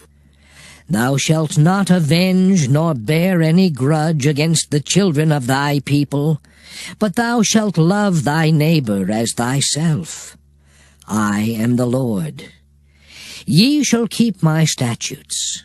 Thou shalt not let thy cattle gender with a diverse kind. Thou shalt not sow thy field with mingled seed, neither shall a garment mingled of linen and woolen come upon thee. And whosoever lieth carnally with a woman that is a bondmaid, betrothed to an husband, and not at all redeemed, nor freedom given her, she shall be scourged. They shall not be put to death, because she was not free. And he shall bring his trespass offering unto the Lord, unto the door of the tabernacle of the congregation, even a ram for a trespass offering. And the priest shall make an atonement for him with the ram of the trespass offering before the Lord, for his sin which he hath done. And the sin which he hath done shall be forgiven him. And when ye shall come into the land, and shall have planted all manner of trees for food, then ye shall count the fruit thereof as uncircumcised. 3 years shall it be as uncircumcised unto you. It shall not be eaten of. But in the 4th year all the fruit thereof shall be holy, to praise the Lord withal. And in the 5th year shall ye eat of the fruit thereof, that it may yield unto you the increase thereof. I am the Lord your God. Ye shall not eat anything with the blood, neither shall ye use enchantment, nor observe times. Ye shall not round the corners of your heads, neither shalt thou mar the corners of thy beard. Ye shall not make any cuttings in your flesh for the dead, nor print any marks upon you. I am the Lord. Do not prostitute thy daughter to cause her to be a whore, lest the land fall to whoredom, and the land become full of wickedness. Ye shall keep my Sabbaths, and reverence my sanctuary. I am the Lord. Regard not them that have familiar spirits, neither seek after wizards to be defiled by them. I am the Lord your God. Thou shalt rise up before the hoary head, and honor the face of the old man, and fear thy God. I am the Lord. And if a stranger sojourn with thee in your land, ye shall not vex him. But the stranger that dwelleth with you shall be unto you as one born among you, and thou shalt love him as thyself. For ye were strangers in the land of Egypt. I am the Lord your God. Ye shall do no unrighteousness in judgment, in meteyard, in weight, or in measure. Just balances, just weights, a just ephah, and a just hin shall ye have. I am the Lord your God, which brought you out of the land of Egypt. Therefore shall ye observe all my statutes and all my judgments, and do them. I am the Lord. Leviticus chapter 20. And the Lord spake unto Moses, saying, Again thou shalt say to the children of Israel, Whosoever he be of the children of Israel, or of the strangers that sojourn in Israel, that giveth any of his seed unto Moloch, he shall surely be put to death. The people of the land shall stone him with stones. And I will set my face against that man, and will cut him off from among his people, because he hath given of his seed unto Moloch, to defile my sanctuary, and to profane my holy name. And if the people of the land do any ways hide their eyes from the man, when he giveth of his seed unto Moloch, and kill him not, then I will set my face against that man, and against his family, and will cut him off, and all that go a-whoring after him to commit whoredom with Moloch, from among their people. And the soul that turneth after such as have familiar spirits, and after wizards, to go a-whoring after them, I will even set my face against that soul, and will cut him off from among his people. Sanctify yourselves therefore, and be ye holy, for I am the Lord your God. And ye shall keep my statutes and do them. I am the Lord which sanctify you. For every one that curseth his father or his mother shall be surely put to death. He hath cursed his father or his mother, his blood shall be upon him. And the man that committeth adultery with another man's wife, even he that committeth adultery with his neighbor's wife, the adulterer and the adulteress shall surely be put to death. And the man that lieth with his father's wife hath uncovered his father's nakedness. Both of them shall surely be put to death. Their blood shall be upon them. And if a man lie with his daughter-in-law, both of them shall surely be put to death. They have wrought confusion. Their blood shall be upon them. If a man also lie with mankind as he lieth with a woman, both of them have committed an abomination. They shall surely be put to death. Their blood shall be upon them. And if a man take a wife and her mother, it is wickedness. They shall be burnt with fire, both he and they, that there be no wickedness among you. And if a man lie with a beast, he shall surely be put to death, and ye shall slay the beast. And if a woman approach unto any beast, and lie down thereto, thou shalt kill the woman and the beast. They shall surely be put to death. Their blood shall be upon them. And if a man shall take his sister, his father's daughter, or his mother's daughter, and see her nakedness, and she see his nakedness, it is a wicked thing, and they shall be cut off in the sight of their people. He hath uncovered his sister's nakedness, he shall bear his iniquity. And if a man shall lie with a woman having her sickness, and shall uncover her nakedness, he hath discovered her fountain, and she hath uncovered the fountain of her blood, and both of them shall be cut off from among their people. And thou shalt not uncover the nakedness of thy mother's sister, nor of thy father's sister, for he uncovereth his near kin. They shall bear their iniquity. And if a man shall lie with his uncle's wife, he hath uncovered his uncle's nakedness. They shall bear their sin, they shall die childless. And if a man shall take his brother's wife, it is an unclean thing. He hath uncovered his brother's nakedness. They shall be childless. Ye shall therefore keep all my statutes and all my judgments, and do them, that the land whither I bring you to dwell therein spew you not out. And ye shall not walk in the manners of the nation which I cast out before you. For they committed all these things, and therefore I abhorred them. But I have said unto you, Ye shall inherit their land, and I will give it unto you to possess it, a land that floweth with milk and honey. I am the Lord your God, which have separated you from other people. Ye shall therefore put difference between clean beasts and unclean, and between unclean fowls and clean. And ye shall not make your souls abominable by beast, or by fowl, or by any manner of living thing that creepeth on the ground, which I have separated from you as unclean. And ye shall be holy unto me. For I, the Lord, am holy, and have severed you from other people, that ye should be mine. A man also, or a woman that hath a familiar spirit, or that is a wizard, shall surely be put to death. They shall stone them with stones. Their blood shall be upon them. Leviticus chapter 21. And the Lord said unto Moses, Speak unto the priests the sons of Aaron, and say unto them, There shall none be defiled for the dead among his people.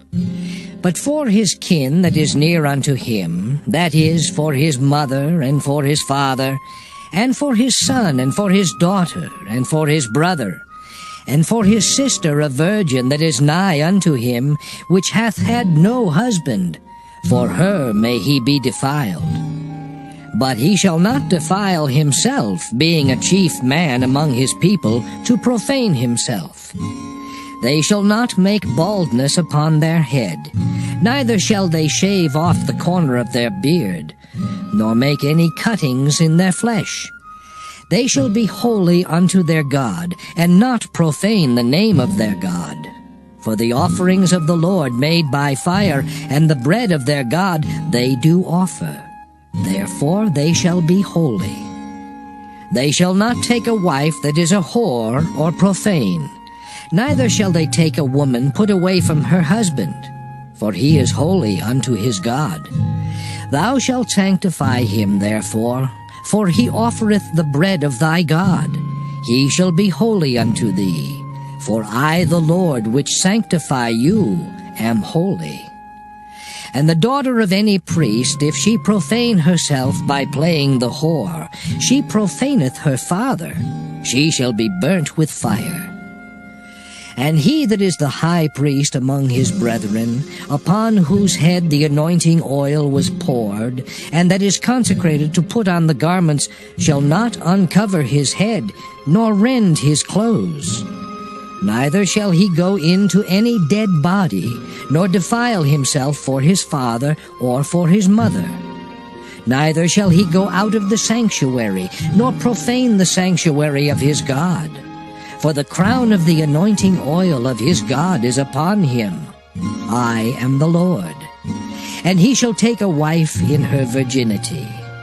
A widow or a divorced woman, or profane, or an harlot, these shall he not take, but he shall take a virgin of his own people to wife. Neither shall he profane his seed among his people, for I, the Lord, do sanctify him.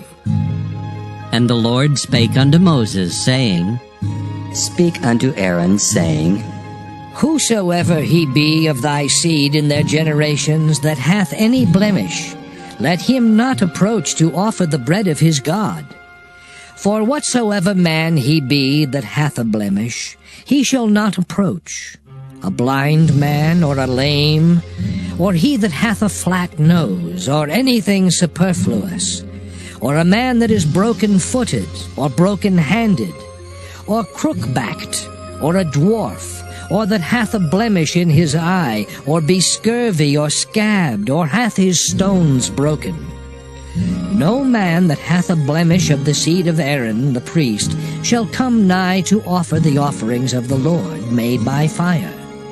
He hath a blemish, he shall not come nigh to offer the bread of his God. He shall eat the bread of his God, both of the most holy and of the holy. Only he shall not go in unto the veil, nor come nigh unto the altar, because he hath a blemish, that he profane not my sanctuaries. For I, the Lord, do sanctify them. And Moses told it unto Aaron, and to his sons, and unto all the children of Israel. Leviticus chapter 22.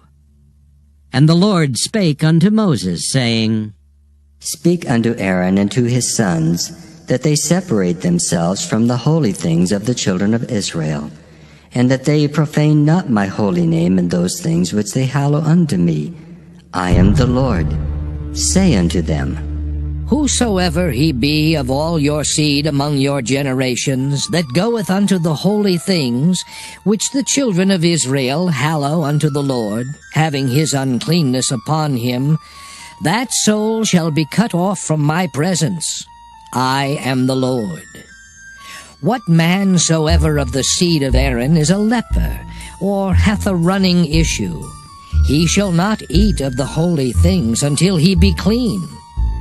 And whoso toucheth anything that is unclean by the dead, or a man whose seed goeth from him, or whosoever toucheth any creeping thing, whereby he may be made unclean, or a man of whom he may take uncleanness, whatsoever uncleanness he hath, the soul which hath touched any such shall be unclean until even, and shall not eat of the holy things, unless he wash his flesh with water.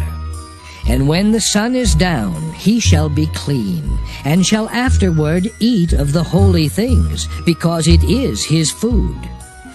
That which dieth of itself, or is torn with beasts, he shall not eat to defile himself therewith. I am the Lord.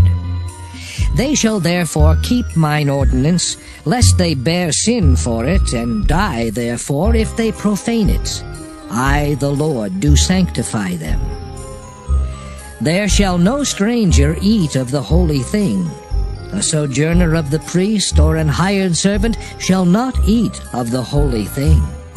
But if the priest buy any soul with his money, he shall eat of it, and he that is born in his house, they shall eat of his meat. If the priest's daughter also be married unto a stranger, she may not eat of an offering of the holy things.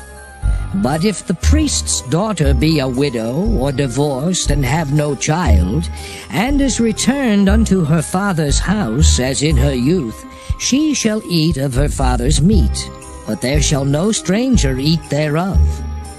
And if a man eat of the holy thing unwittingly, then he shall put the 5th part thereof unto it, and shall give it unto the priest with the holy thing.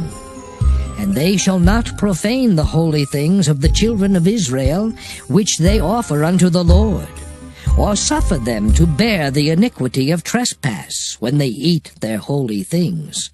For I, the Lord, do sanctify them. And the Lord spake unto Moses, saying, Speak unto Aaron, and to his sons, and unto all the children of Israel, and say unto them, Whatsoever he be of the house of Israel, or of the strangers in Israel, that will offer his oblation for all his vows, and for all his freewill offerings, which they will offer unto the Lord for a burnt offering, ye shall offer at your own will a male without blemish, of the beeves, of the sheep, or of the goats. But whatsoever hath a blemish, that shall ye not offer, for it shall not be acceptable for you. And whosoever offereth a sacrifice of peace offerings unto the Lord to accomplish his vow, or a free will offering in beeves or sheep, it shall be perfect to be accepted. There shall be no blemish therein. Blind, or broken, or maimed, or having a wen, or scurvy, or scabbed, ye shall not offer these unto the Lord, nor make an offering by fire of them upon the altar unto the Lord. Either a bullock or a lamb that hath anything superfluous or lacking in his parts, that mayest thou offer for a free will offering, but for a vow it shall not be accepted. Ye shall not offer unto the Lord that which is bruised, or crushed, or broken, or cut. Neither shall ye make any offering thereof in your land. Neither from a stranger's hand shall ye offer the bread of your God of any of these, because their corruption is in them, and blemishes be in them, they shall not be accepted for you. And the Lord spake unto Moses, saying, When a bullock, or a sheep, or a goat is brought forth, then it shall be 7 days under the dam, and from the 8th day and thenceforth it shall be accepted for an offering made by fire unto the Lord. And whether it be cow or ewe, ye shall not kill it and her young both in 1 day. And when ye will offer a sacrifice of thanksgiving unto the Lord, offer it at your own will. On the same day it shall be eaten up. Ye shall leave none of it until the morrow. I am the Lord.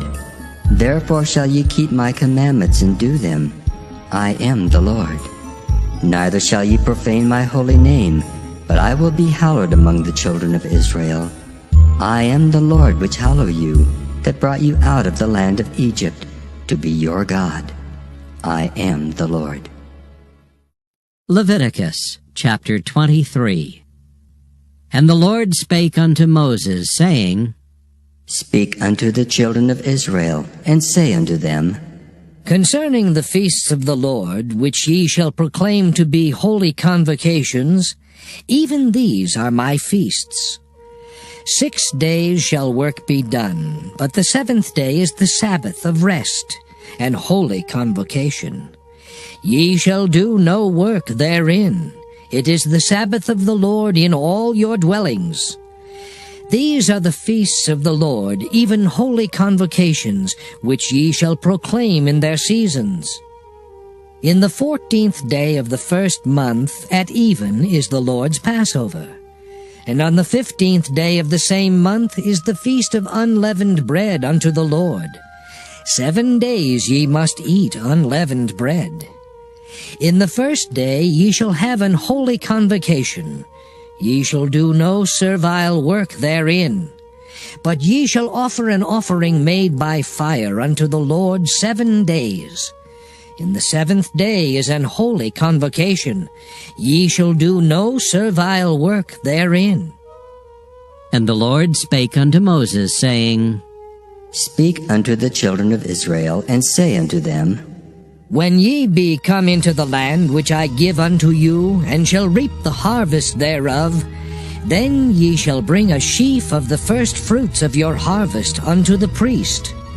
And he shall wave the sheaf before the Lord, to be accepted for you. On the morrow after the Sabbath the priest shall wave it. And ye shall offer that day, when ye wave the sheaf, an he-lamb without blemish of the 1st year for a burnt offering unto the Lord. And the meat offering thereof shall be 2/10 deals of fine flour mingled with oil, an offering made by fire unto the Lord for a sweet savour.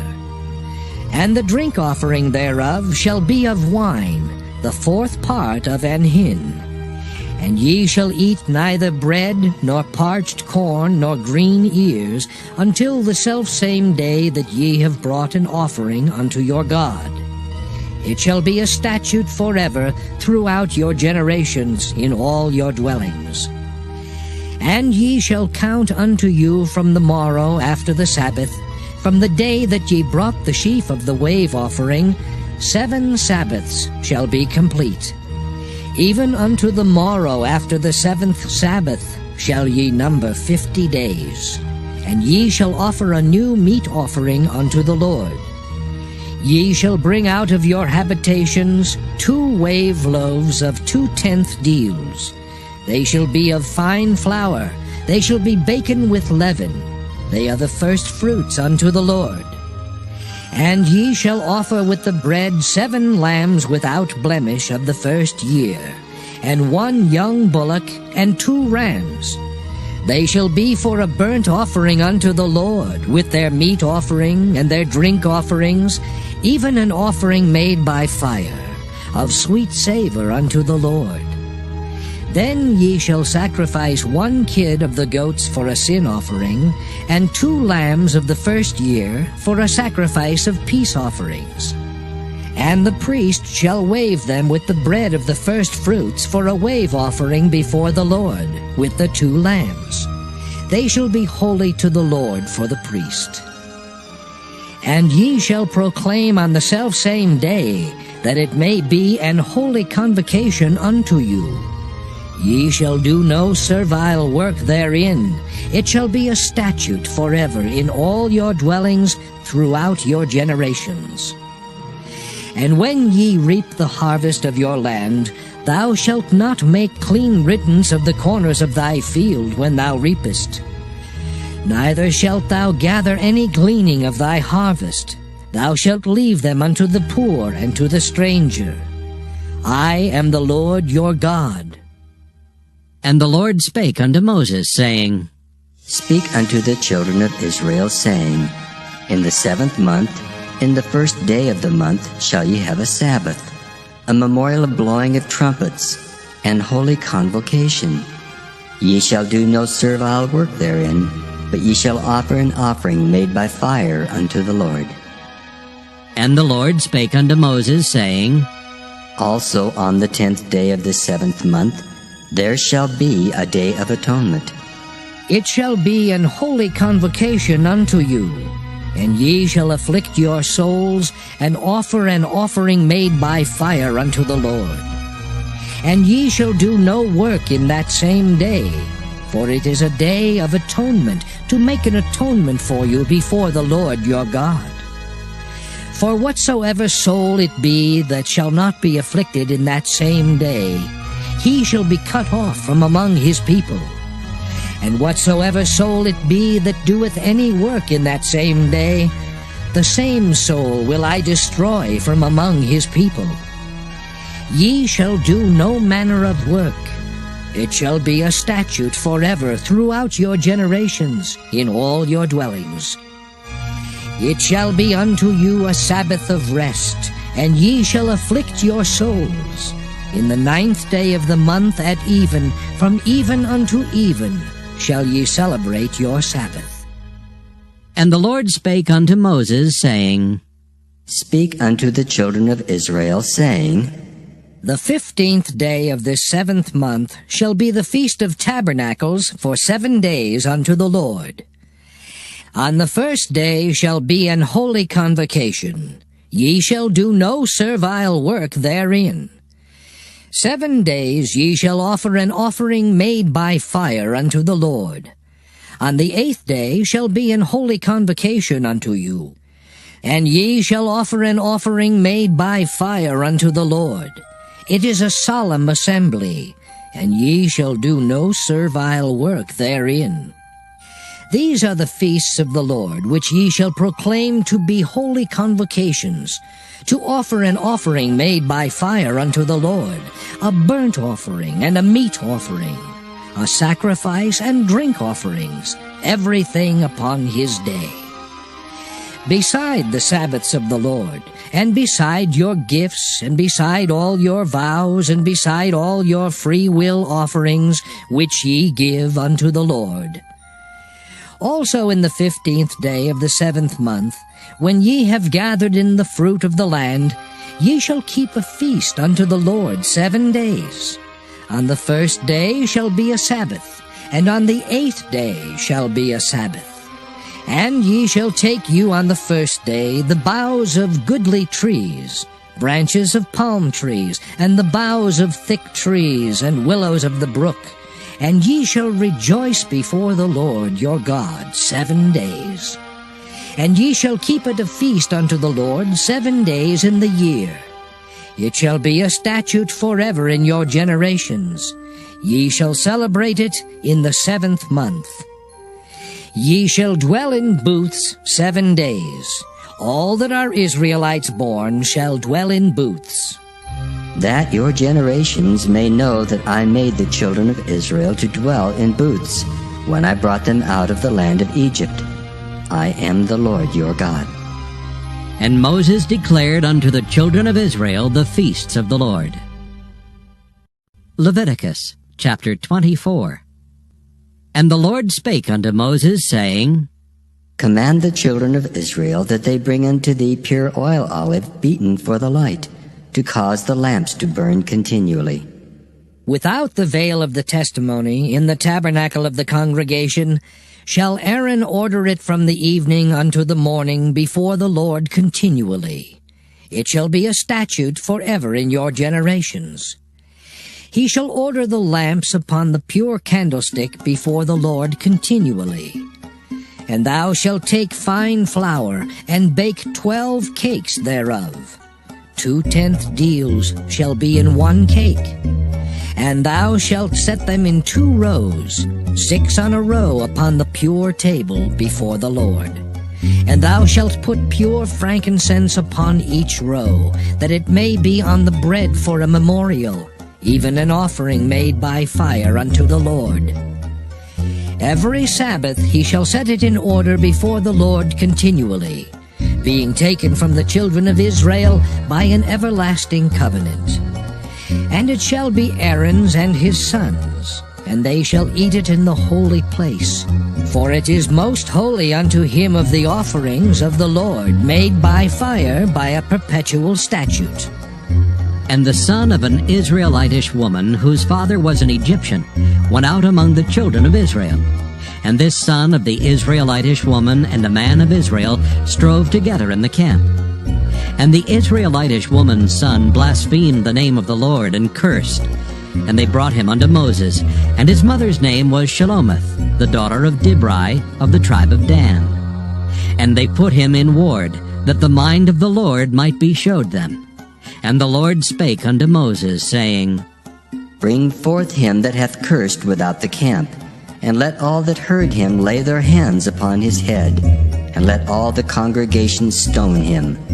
And thou shalt speak unto the children of Israel, saying, Whosoever curseth his God shall bear his sin. And he that blasphemeth the name of the Lord, he shall surely be put to death, and all the congregation shall certainly stone him. As well the stranger as he that is born in the land, when he blasphemeth the name of the Lord, shall be put to death. And he that killeth any man shall surely be put to death. And he that killeth the beast shall make it good, beast for beast.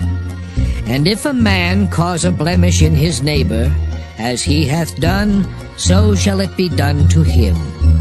Breach for breach, eye for eye, tooth for tooth. As he hath caused a blemish in a man, so shall it be done to him again. And he that killeth a beast, he shall restore it.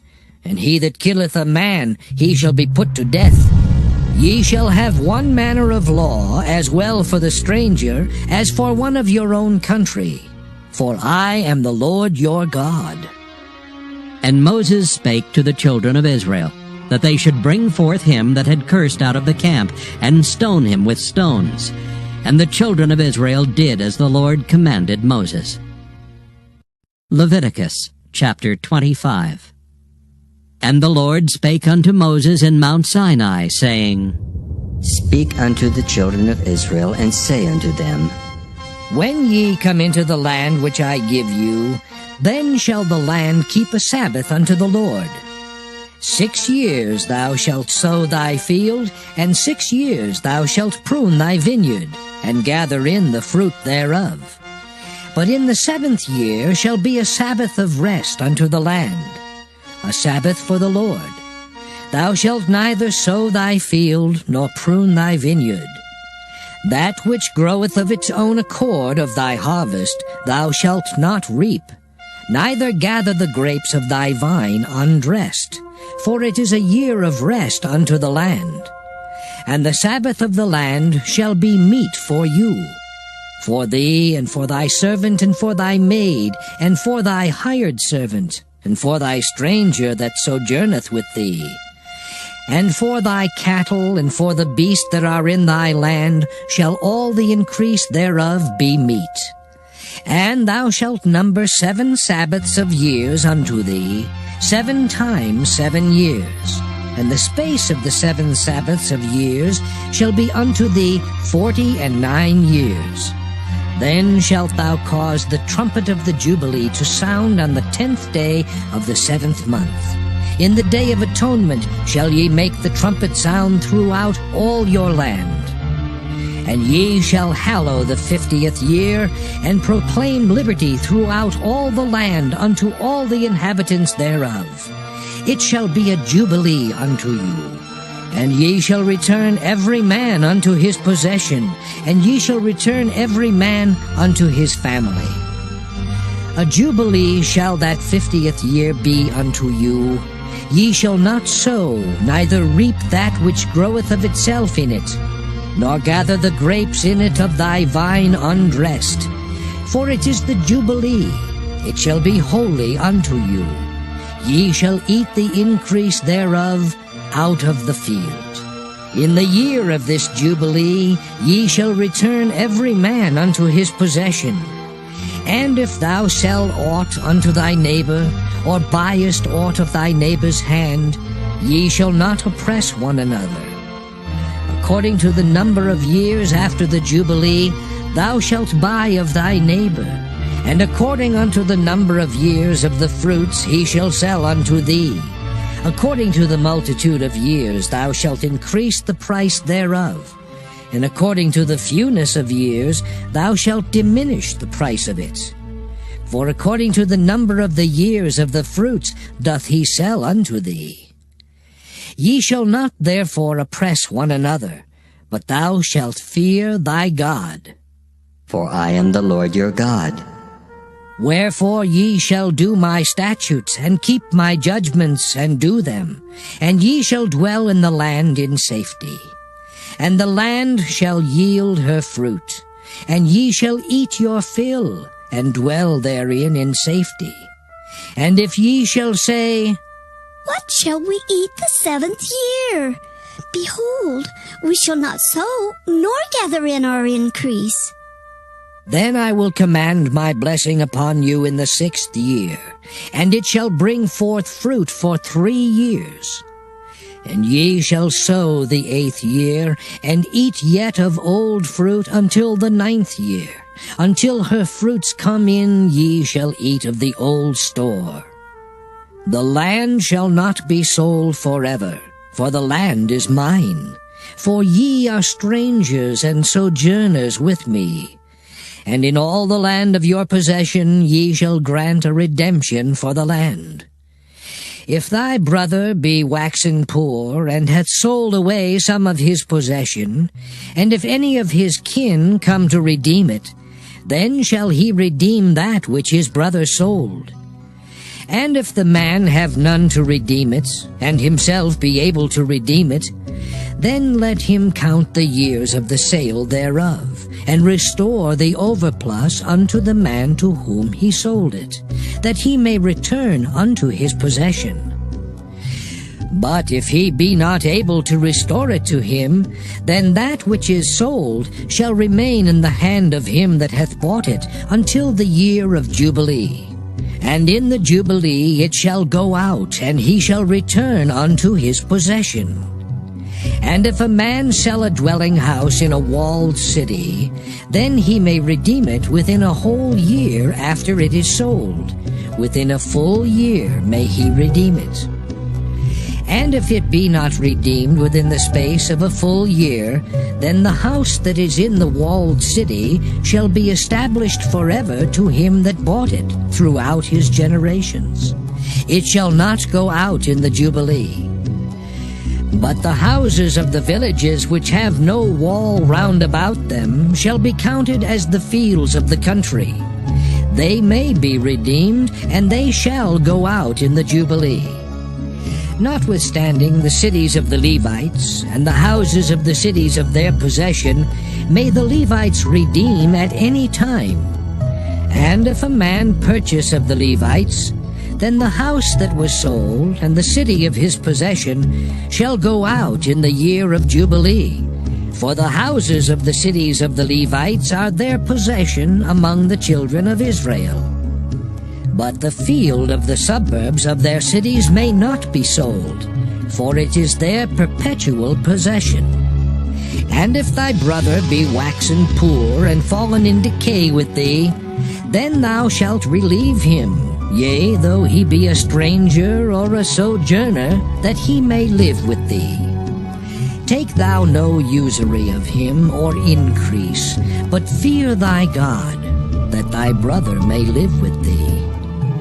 Thou shalt not give him thy money upon usury, nor lend him thy victuals for increase.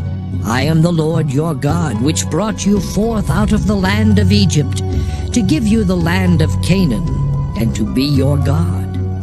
And if thy brother that dwelleth by thee be waxen poor, and be sold unto thee, thou shalt not compel him to serve as a bondservant, but as an hired servant, and as a sojourner. He shall be with thee, and shall serve thee unto the year of Jubilee. And then shall he depart from thee, both he and his children with him, and shall return unto his own family, and unto the possession of his fathers shall he return. For they are my servants, which I brought forth out of the land of Egypt. They shall not be sold as bondmen. Thou shalt not rule over him with rigor, but shalt fear thy God. Both thy bondmen and thy bondmaids, which thou shalt have, shall be of the heathen that are round about you. Of them shall ye buy bondmen and bondmaids. Moreover, of the children of the strangers that do sojourn among you, of them shall ye buy, and of their families that are with you, which they begat in your land, and they shall be your possession. And ye shall take them as an inheritance for your children after you, to inherit them for a possession. They shall be your bondmen forever. But over your brethren, the children of Israel, ye shall not rule one over another with rigor. And if a sojourner or stranger wax rich by thee, and thy brother that dwelleth by him wax poor, and sell himself unto the stranger or sojourner by thee, or to the stock of the stranger's family, after that he is sold, he may be redeemed again. One of his brethren may redeem him. Either his uncle or his uncle's son may redeem him, or any that is nigh of kin unto him of his family may redeem him, or if he be able, he may redeem himself. And he shall reckon with him that bought him from the year that he was sold to him unto the year of Jubilee. And the price of his sale shall be according unto the number of years. According to the time of an hired servant shall it be with him. If there be yet many years behind, according unto them he shall give again the price of his redemption out of the money that he was bought for. And if there remain but few years unto the year of Jubilee, then he shall count with him, and according unto his years shall he give him again the price of his redemption. And as a yearly hired servant shall he be with him, and the other shall not rule with rigor over him in thy sight. And if he be not redeemed in these years, then he shall go out in the year of Jubilee, both he and his children with him. For unto me the children of Israel are servants. They are my servants whom I brought forth out of the land of Egypt. I am the Lord your God. Leviticus chapter 26. Ye shall make you no idols nor graven image, neither rear you up a standing image, neither shall you set up any image of stone in your land to bow down unto it. For I am the Lord your God.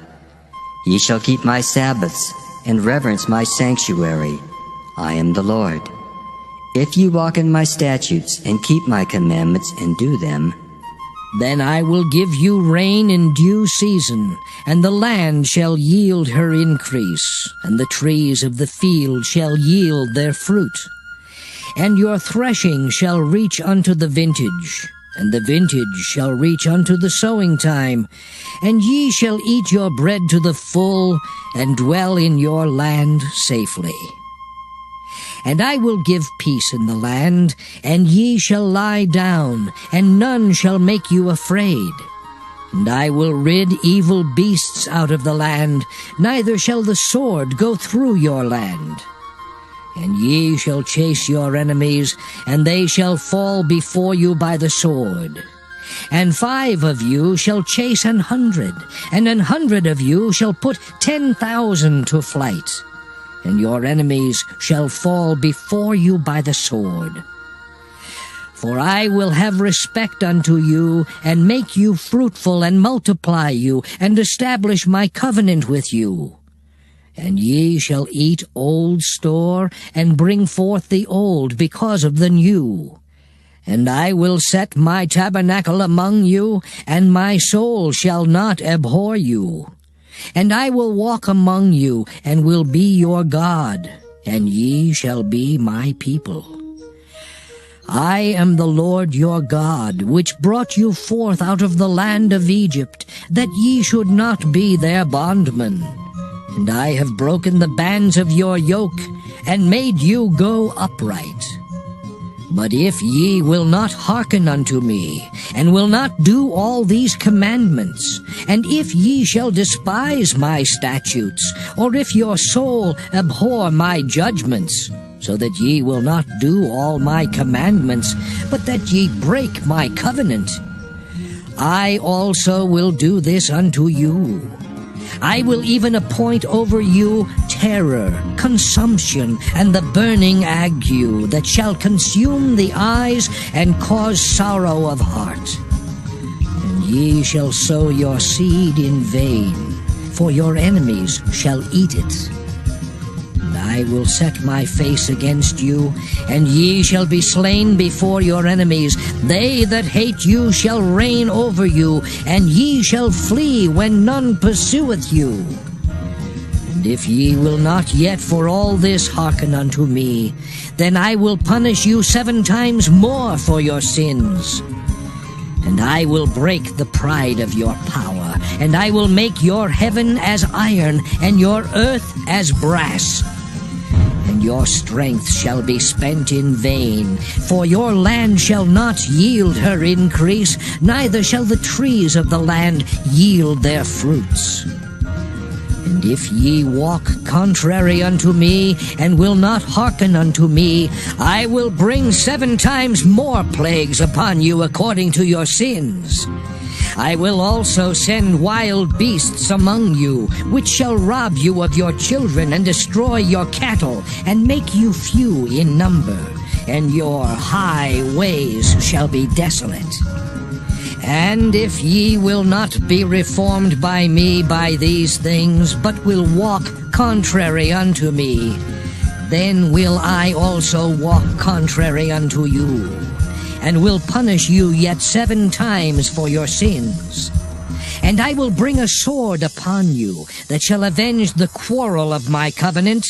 And when ye are gathered together within your cities, I will send the pestilence among you, and ye shall be delivered into the hand of the enemy. And when I have broken the staff of your bread, 10 women shall bake your bread in one oven, and they shall deliver you your bread again by weight. And ye shall eat, and not be satisfied. And if ye will not for all this hearken unto me, but walk contrary unto me, then I will walk contrary unto you also in fury. And I, even I, will chastise you 7 times for your sins. And ye shall eat the flesh of your sons, and the flesh of your daughters shall ye eat.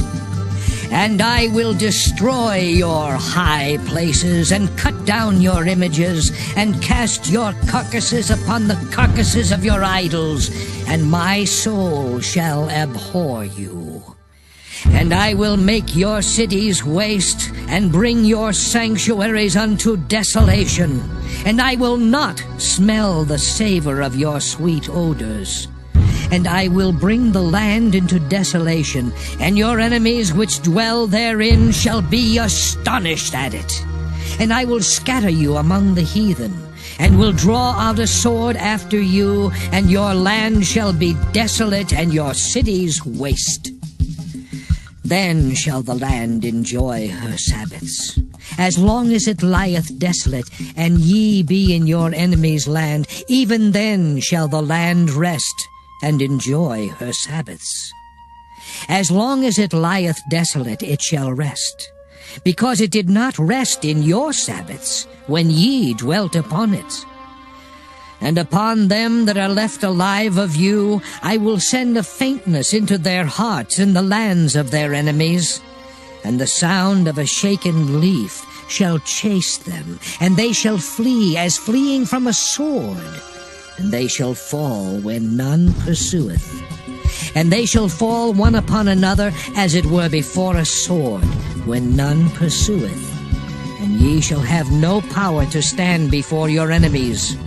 And ye shall perish among the heathen, and the land of your enemies shall eat you up.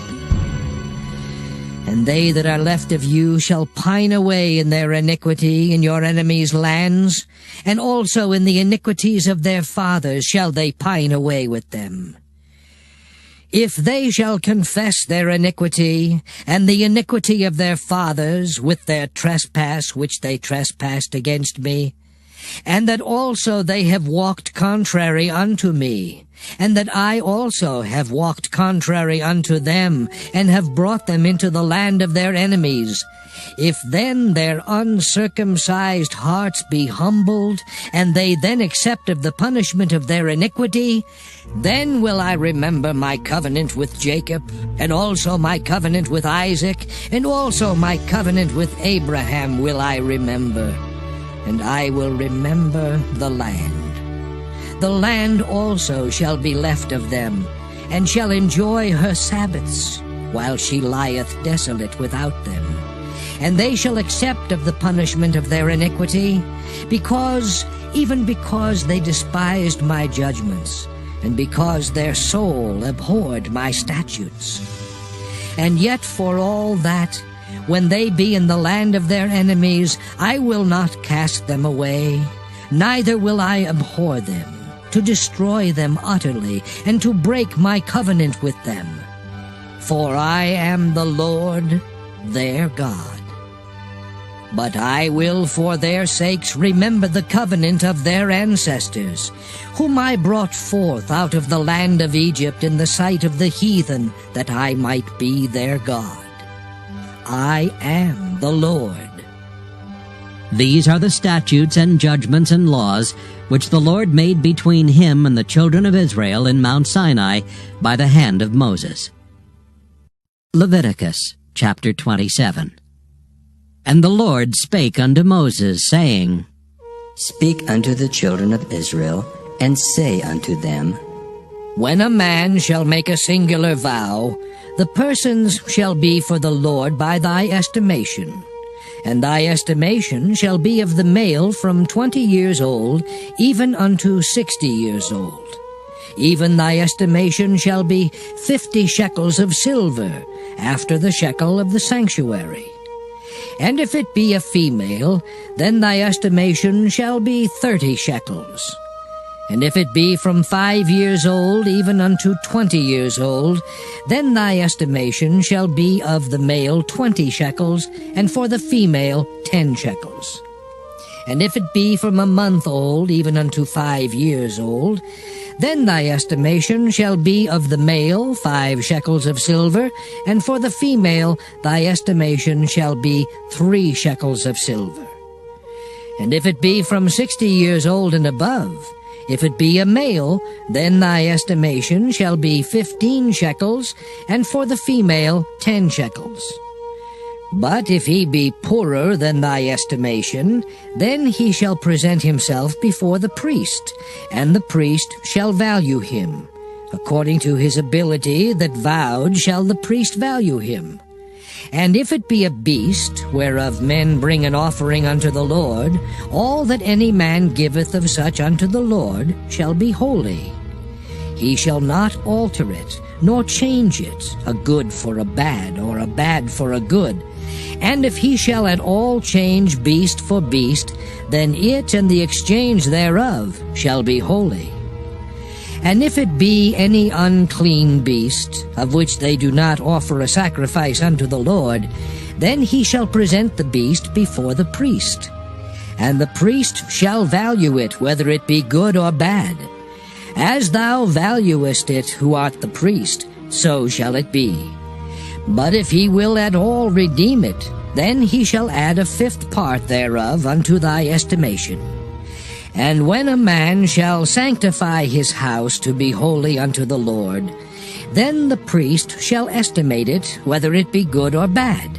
As the priest shall estimate it, so shall it stand. And if he that sanctified it will redeem his house, then he shall add the 5th part of the money of thy estimation unto it, and it shall be his. And if a man shall sanctify unto the Lord some part of a field of his possession, then thy estimation shall be according to the seed thereof. An homer of barley seed shall be valued at 50 shekels of silver. If he sanctify his field from the year of Jubilee, according to thy estimation, it shall stand. But if he sanctify his field after the Jubilee, then the priest shall reckon unto him the money according to the years that remain, even unto the year of the Jubilee, and it shall be abated from thy estimation. And if he that sanctified the field will in any wise redeem it, then he shall add the 5th part of the money of thy estimation unto it, and it shall be assured to him. And if he will not redeem the field, or if he have sold the field to another man, it shall not be redeemed any more. But the field, when it goeth out in the Jubilee, shall be holy unto the Lord, as a field devoted. The possession thereof shall be the priest's. And if a man sanctify unto the Lord a field which he hath bought, which is not of the fields of his possession, then the priest shall reckon unto him the worth of thy estimation, even unto the year of the Jubilee. And he shall give thine estimation in that day as a holy thing unto the Lord. In the year of the Jubilee the field shall return unto him of whom it was bought, even to him to whom the possession of the land did belong. And all thy estimations shall be according to the shekel of the sanctuary. 20 gerahs shall be the shekel. Only the firstling of the beasts, which should be the Lord's firstling, no man shall sanctify it, whether it be ox or sheep, it is the Lord's. And if it be of an unclean beast, then he shall redeem it according to thine estimation, and shall add a 5th part of it thereto. Or if it be not redeemed, then it shall be sold according to thy estimation. Notwithstanding, no devoted thing that a man shall devote unto the Lord of all that he hath, both of man and beast, and of the field of his possession, shall be sold or redeemed. Every devoted thing is most holy unto the Lord. None devoted, which shall be devoted of men, shall be redeemed, but shall surely be put to death. And all the tithe of the land, whether of the seed of the land or of the fruit of the tree, is the Lord's. It is holy unto the Lord. And if a man will at all redeem aught of his tithes, he shall add thereto the 5th part thereof. And concerning the tithe of the herd or of the flock, even of whatsoever passeth under the rod, the 10th shall be holy unto the Lord. He shall not search whether it be good or bad, neither shall he change it. And if he change it at all, then both it and the change thereof shall be holy. It shall not be redeemed. These are the commandments which the Lord commanded Moses for the children of Israel in Mount Sinai.